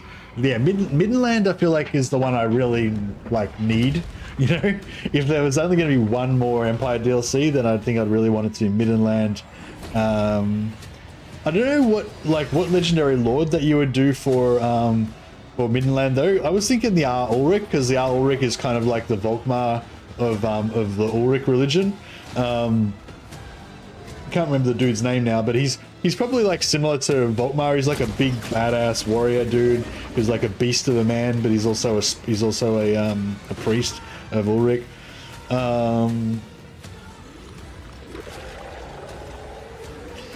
But yeah, and like yeah, I'd love to see that. Like, so yeah, I think like if you go back, if you look at like what we got for Shadows of Change, then I think you'll get the similar level of Emir Valgir is the Ulrich, he's the High Priest of Ulrich. Yeah, if you go back to Shadows of Change, like one thing that was really great about Shadows of Change is the level of kind of like coolness of the faction mechanics, like the stone and steel mechanic for Yuanbo, and being able to build like specialist fortress cities and specialist commercial districts, and yeah, just like the changeling, like whether you like or dislike the changeling, like I don't think anyone can deny they went above and beyond in terms of designing a really differentiated, really interesting faction with like all this totally different cool stuff that other factions don't have, you know. And same with Mother of Stankia, like as much as I think the curse system is like really overtuned, it's like it's pretty in depth and like full on, you know. So I think if you know, that was probably like what they were planning before they upgraded it by adding all the extra units. So I can expect that Elspeth, Tamakan, and Malachi will all have quite in-depth faction mechanics, you know. He's not Ludwig Schwarzhelm since his hair isn't white. Man, we need to get Ludwig Schwarzhelm and Kurt Hellborg as well. The good dude on the Griffin is a named character. He's Bruckner, Theodore Bruckner. Yeah, he's like the I'm pretty sure he's like the Ludwig Schwarzhelm, but of Wissenland. Let's check out his wiki. Theodore Bruckner, also known as the Hound of Judgment and the Titan Headsman, serves as the Elector Countess Emanuel von Leibowitz of Nuln's headsman and personal judicial champion. Oh, so he is the executioner. Sorry, I was saying he was yeah. So he's both. He's the headsman, as in the head executioner, and he's also their personal judicial champion. So basically, if the state brings charges against you or whatever, then he would be the one that would kill you in a duel. So yeah, so it's kind of like, yeah, if you want trial by combat, it's like suicide by cop, except it's like suicide by Bruckner. Basically, you just get killed by this like giant fuck off dude whose job is to just kill enemies of the state. A role that exists to meet the ancient right of trial by combat available to the Empire's aristocracy, except after the commission of the direst of crimes. This makes Bruckner in effect both the personification of bloody-handed justice and death incarnate to the Countess's political enemies. With the aid of the Amethyst Wizard Elspeth von Draken, Bruckner managed to slay the champion of Nurgle and Chaos Lord Tamakan at the Battle of Nuln and prevent the Maggot Lord from ascending to become a Demon Prince of Nurgle, though at the cost of his and von Draken's lives. There you go.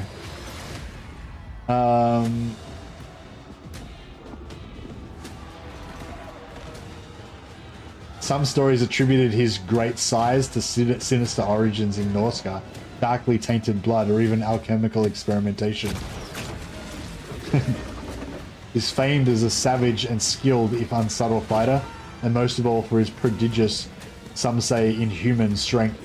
Such was his physical power that during his judicial duel with the noted swordsman Hans Craster, that after Lord Craster, by virtue of superior speed and technique, had managed to disarm the hulking Bruckner, undeterred, the champion of Nuln grappled his plate-armored opponent, lifted him aloft, and snapped his back with his bare hands. Alright, cool. So he's a big dude and he kills people. It's pretty awesome.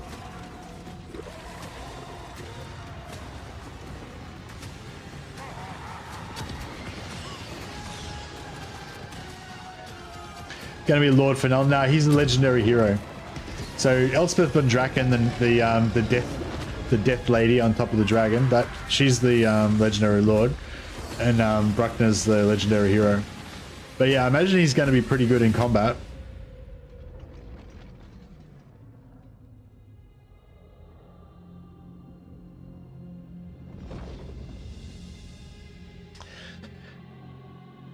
But yeah, I feel like Elspeth's I haven't looked at Elspeth's campaign yet or anything, but I feel like it's gonna give you, hopefully it's gonna be like nice and sort of immersive and give you that a bit of a feeling of some of the flavor of Nuln. And yeah, should be good. One thing I'd really like them to do is change the like the elector count things. Like I don't know, maybe like it'd be cool if you play as Nuln, if you had instead of Elspeth von Draken, like you have von Leibwitz as your like 2D, as your like 3D, like when you go into diplomacy, should be like von Leibwitz instead of Elspeth von Draken. That'd be cool. And also like if you like confederate all of the Empire and you become like the Empire, then you should get like a different Empire flag, and you should get Karl Franz should become your diplomatic leader when you go into diplomacy.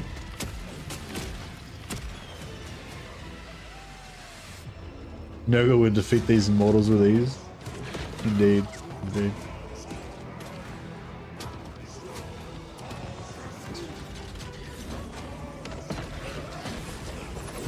Nah, Elspeth's a lord. Elspeth's a legendary lord. So she's a legendary lord. She's got some special mechanic which she can build.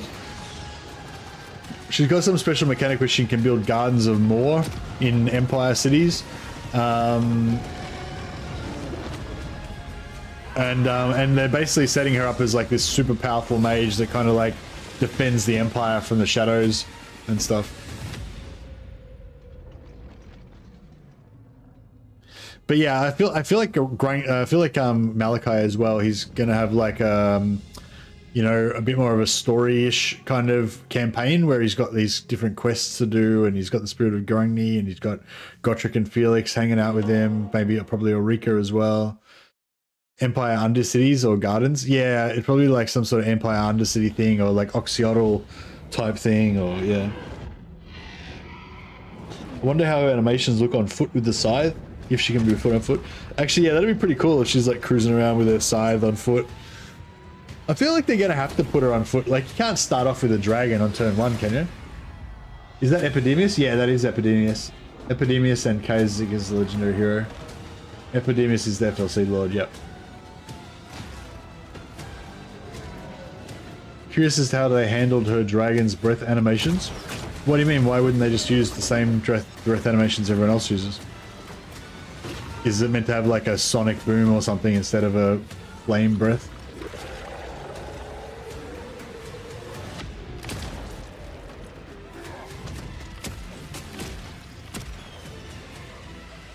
Technically, all the Cathay legendary lords start with the dragon on turn 1. Yeah, that's true. Her breed of dragon breathes the purple sun spell. Oh, okay. Well, she does cast the purple sun, like in the campaign, in the trailer. I don't know if you see whether she casts it or the dragon breathes it. I was hoping Tamarkan would be able to transform into whatever lord killed him, but it looks awesome anyway. That would be pretty cool. That would be pretty cool, actually, because they've already got that sort of mechanic with the changeling, so it would make sense.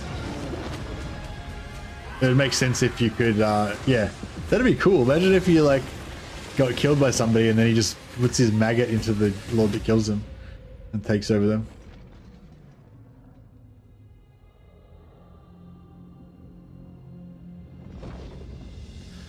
I predict that her dragon will not be able to cast Purple Sun at will without restrictions. Transforms into Nurgle Karl Franz. Yeah, how cool would that be? They just use the same model of Karl Franz, but he kind of walks like a zombie a little bit and stuff. He like twitches a little bit and stuff. He's got some like festy poxing stuff on his neck or whatever. Yeah, so she's about to like cast the spell, yeah. I know, so she cast the personal Purple Sun with her magic. It was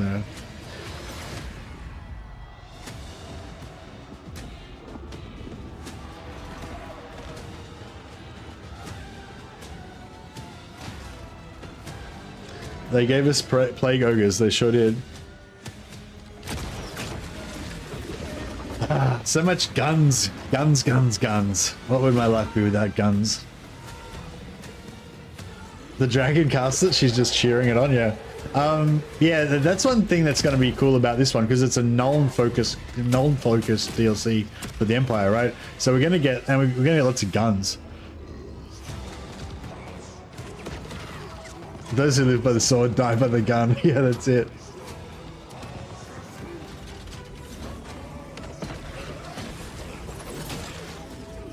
Yeah, so we should, yeah, so we're getting null iron sides. Some sort of, which maybe their gun's going to change, I don't know, but they've got, yeah, sort of like some infantry with guns. And then I wonder if they're going to have more armor as well, maybe.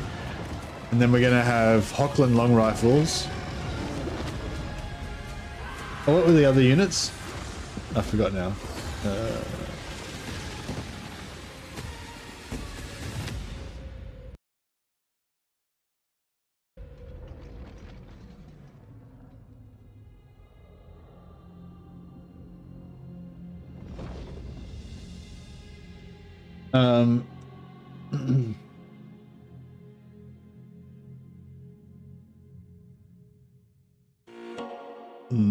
Yes, it's basically, yeah, well, the Marienburg land ship's got heaps of guns on it. Steam Tank Volley Gun's got guns on it. Null Iron Sides, Hochland long rifles. So we've got two new units of gunpowder infantry. Plus we're going to get regiments of renown.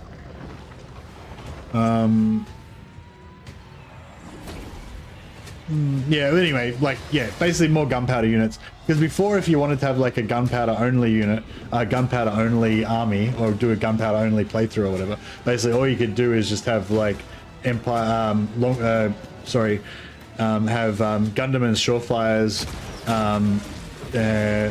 handgunners, and Free Company militia, and that's and you could get a couple of units of regiments of renown or Free Company and handgunners.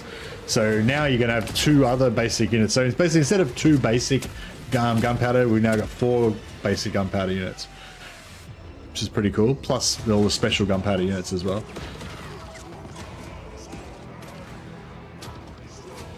4 gun units and 1 obsolete units. Which one's the obsolete one?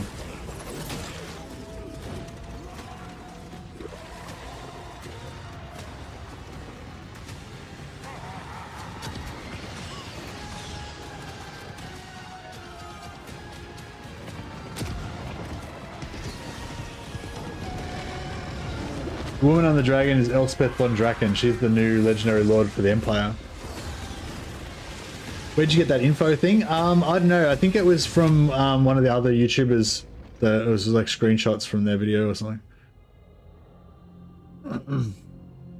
Somebody, I don't know. Somebody just dash just messaged it to me.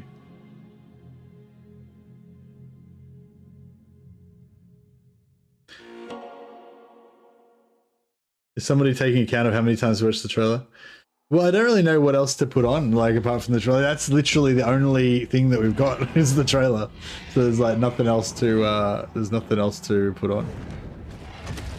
I could play it at different speeds. I know, I mean, I'm not really watching it anymore. I'm just chatting with you guys.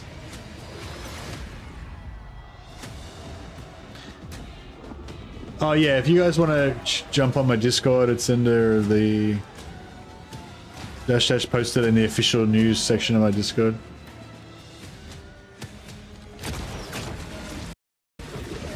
Yeah, that's right. New people are coming in. They haven't seen it yet and stuff.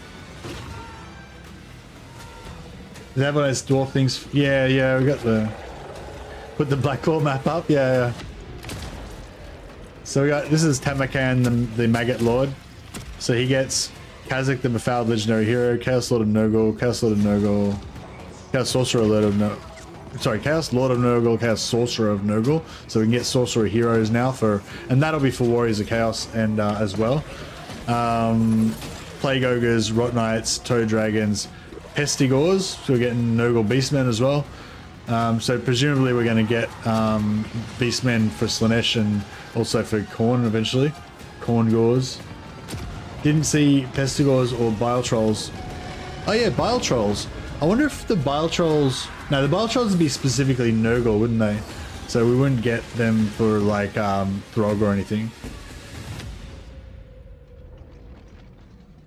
And for Malachi Maxson, we got Garrogrim Iron Fist Legendary Hero. We got Demon Slayer, Slayer Lord, Dragon Slayer, Slayer Hero, Doom Seekers, special like super slayers, Goblin Hewer, which is like a Slayer artillery that throws axes, Thunderbarge, big flying mechanical unit, Grudge Raker Thunderers. So we get Thunderers with shotguns.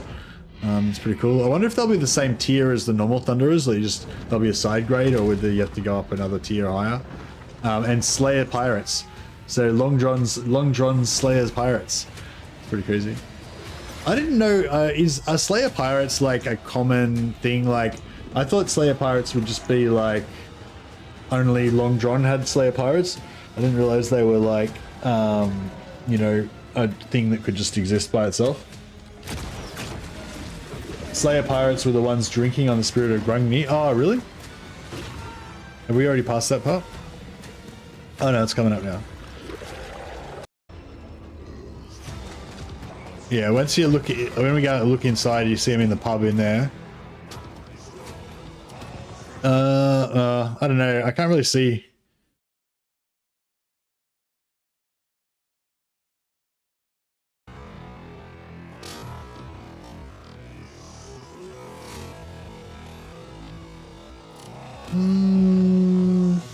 No, I don't know if they were Slayer Pirates. They might have been. They could have just been normal Slayers, though. I don't know. I didn't really see anything that was definitively Slayer Pirate-y. But yeah, a lot of the stuff, I'm guessing a lot of the stuff was not added until after this was made.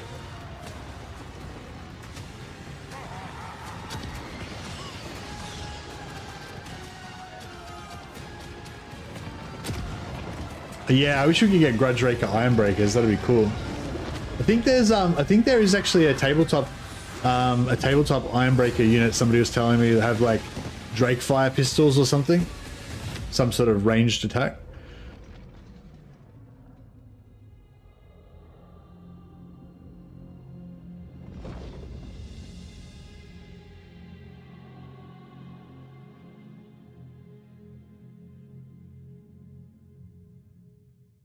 Yeah, yeah. Oh, where's the units available announcement for the dwarfs that you're talking about, Malone? Somebody like Dash found it and sent me it, but I don't know where he got it from.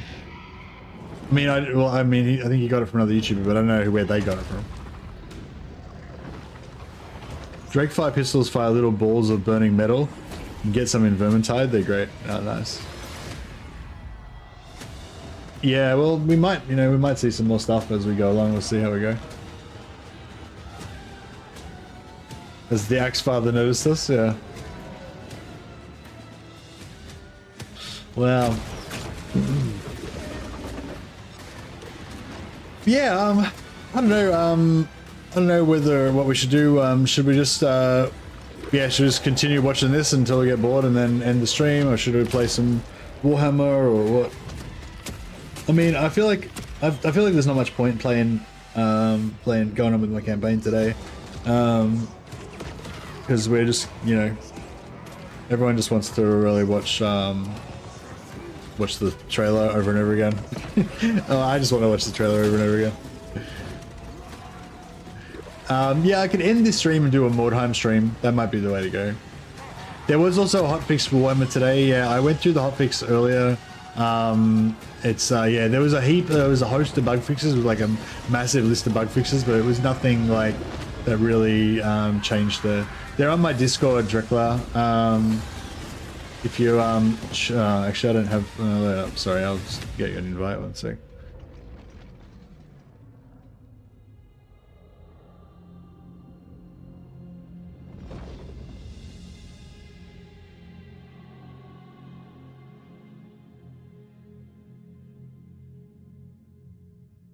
There you go. There's an invite to my Discord for the Twitch people. Yeah, if you jump on there, there's a dash posted in the official news section. Epidemius is a ponderous little lad.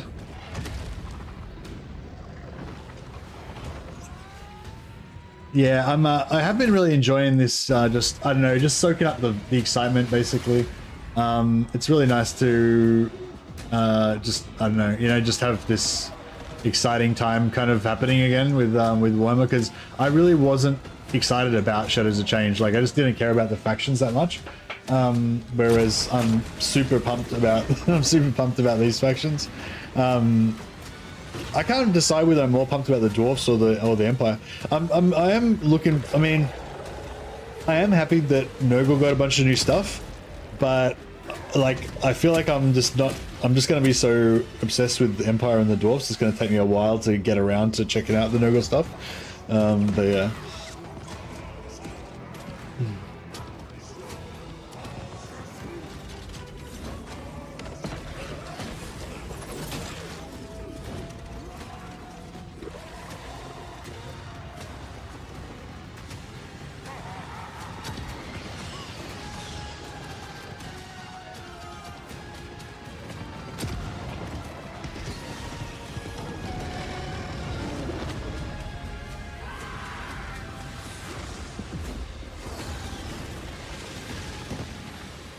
Pumped for Nurgle. Yeah, I'm pumped for Nurgle.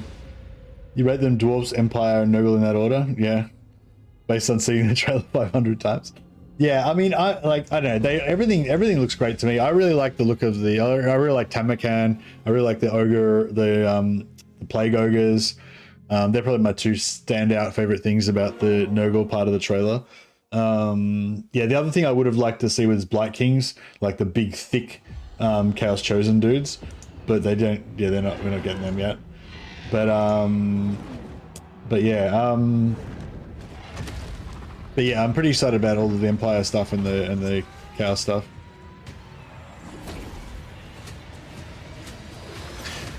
Yeah, I'm looking forward to all the updates as well. I'm looking forward to all of the I'm really looking forward to all of the free LC updates for the old lords. And like just the general faction updates that are going to refresh, the dwarfs, all the dwarf lords, all the Empire lords, hopefully, and Kugath as well, Anyway, guys, I feel like we've, I mean, I could probably sit here for another 3 hours and just, talk about how much I love this DLC trailer, and everything. But yeah, I'm probably gonna just wrap this one up. I'm gonna stream a little bit of Mordheim. So if anyone wants to join me for that, Mordheim is another game set in the Warhammer fantasy universe. It's set a couple of 100 years earlier than Warhammer Total War. But anyway, yeah, I'll probably just jump in there and play Mordheim for an hour or so. So if anyone wants to keep hanging out, you're welcome to come over there. I'll kind of host you across there in a second. Alright guys, I shall be back in a second.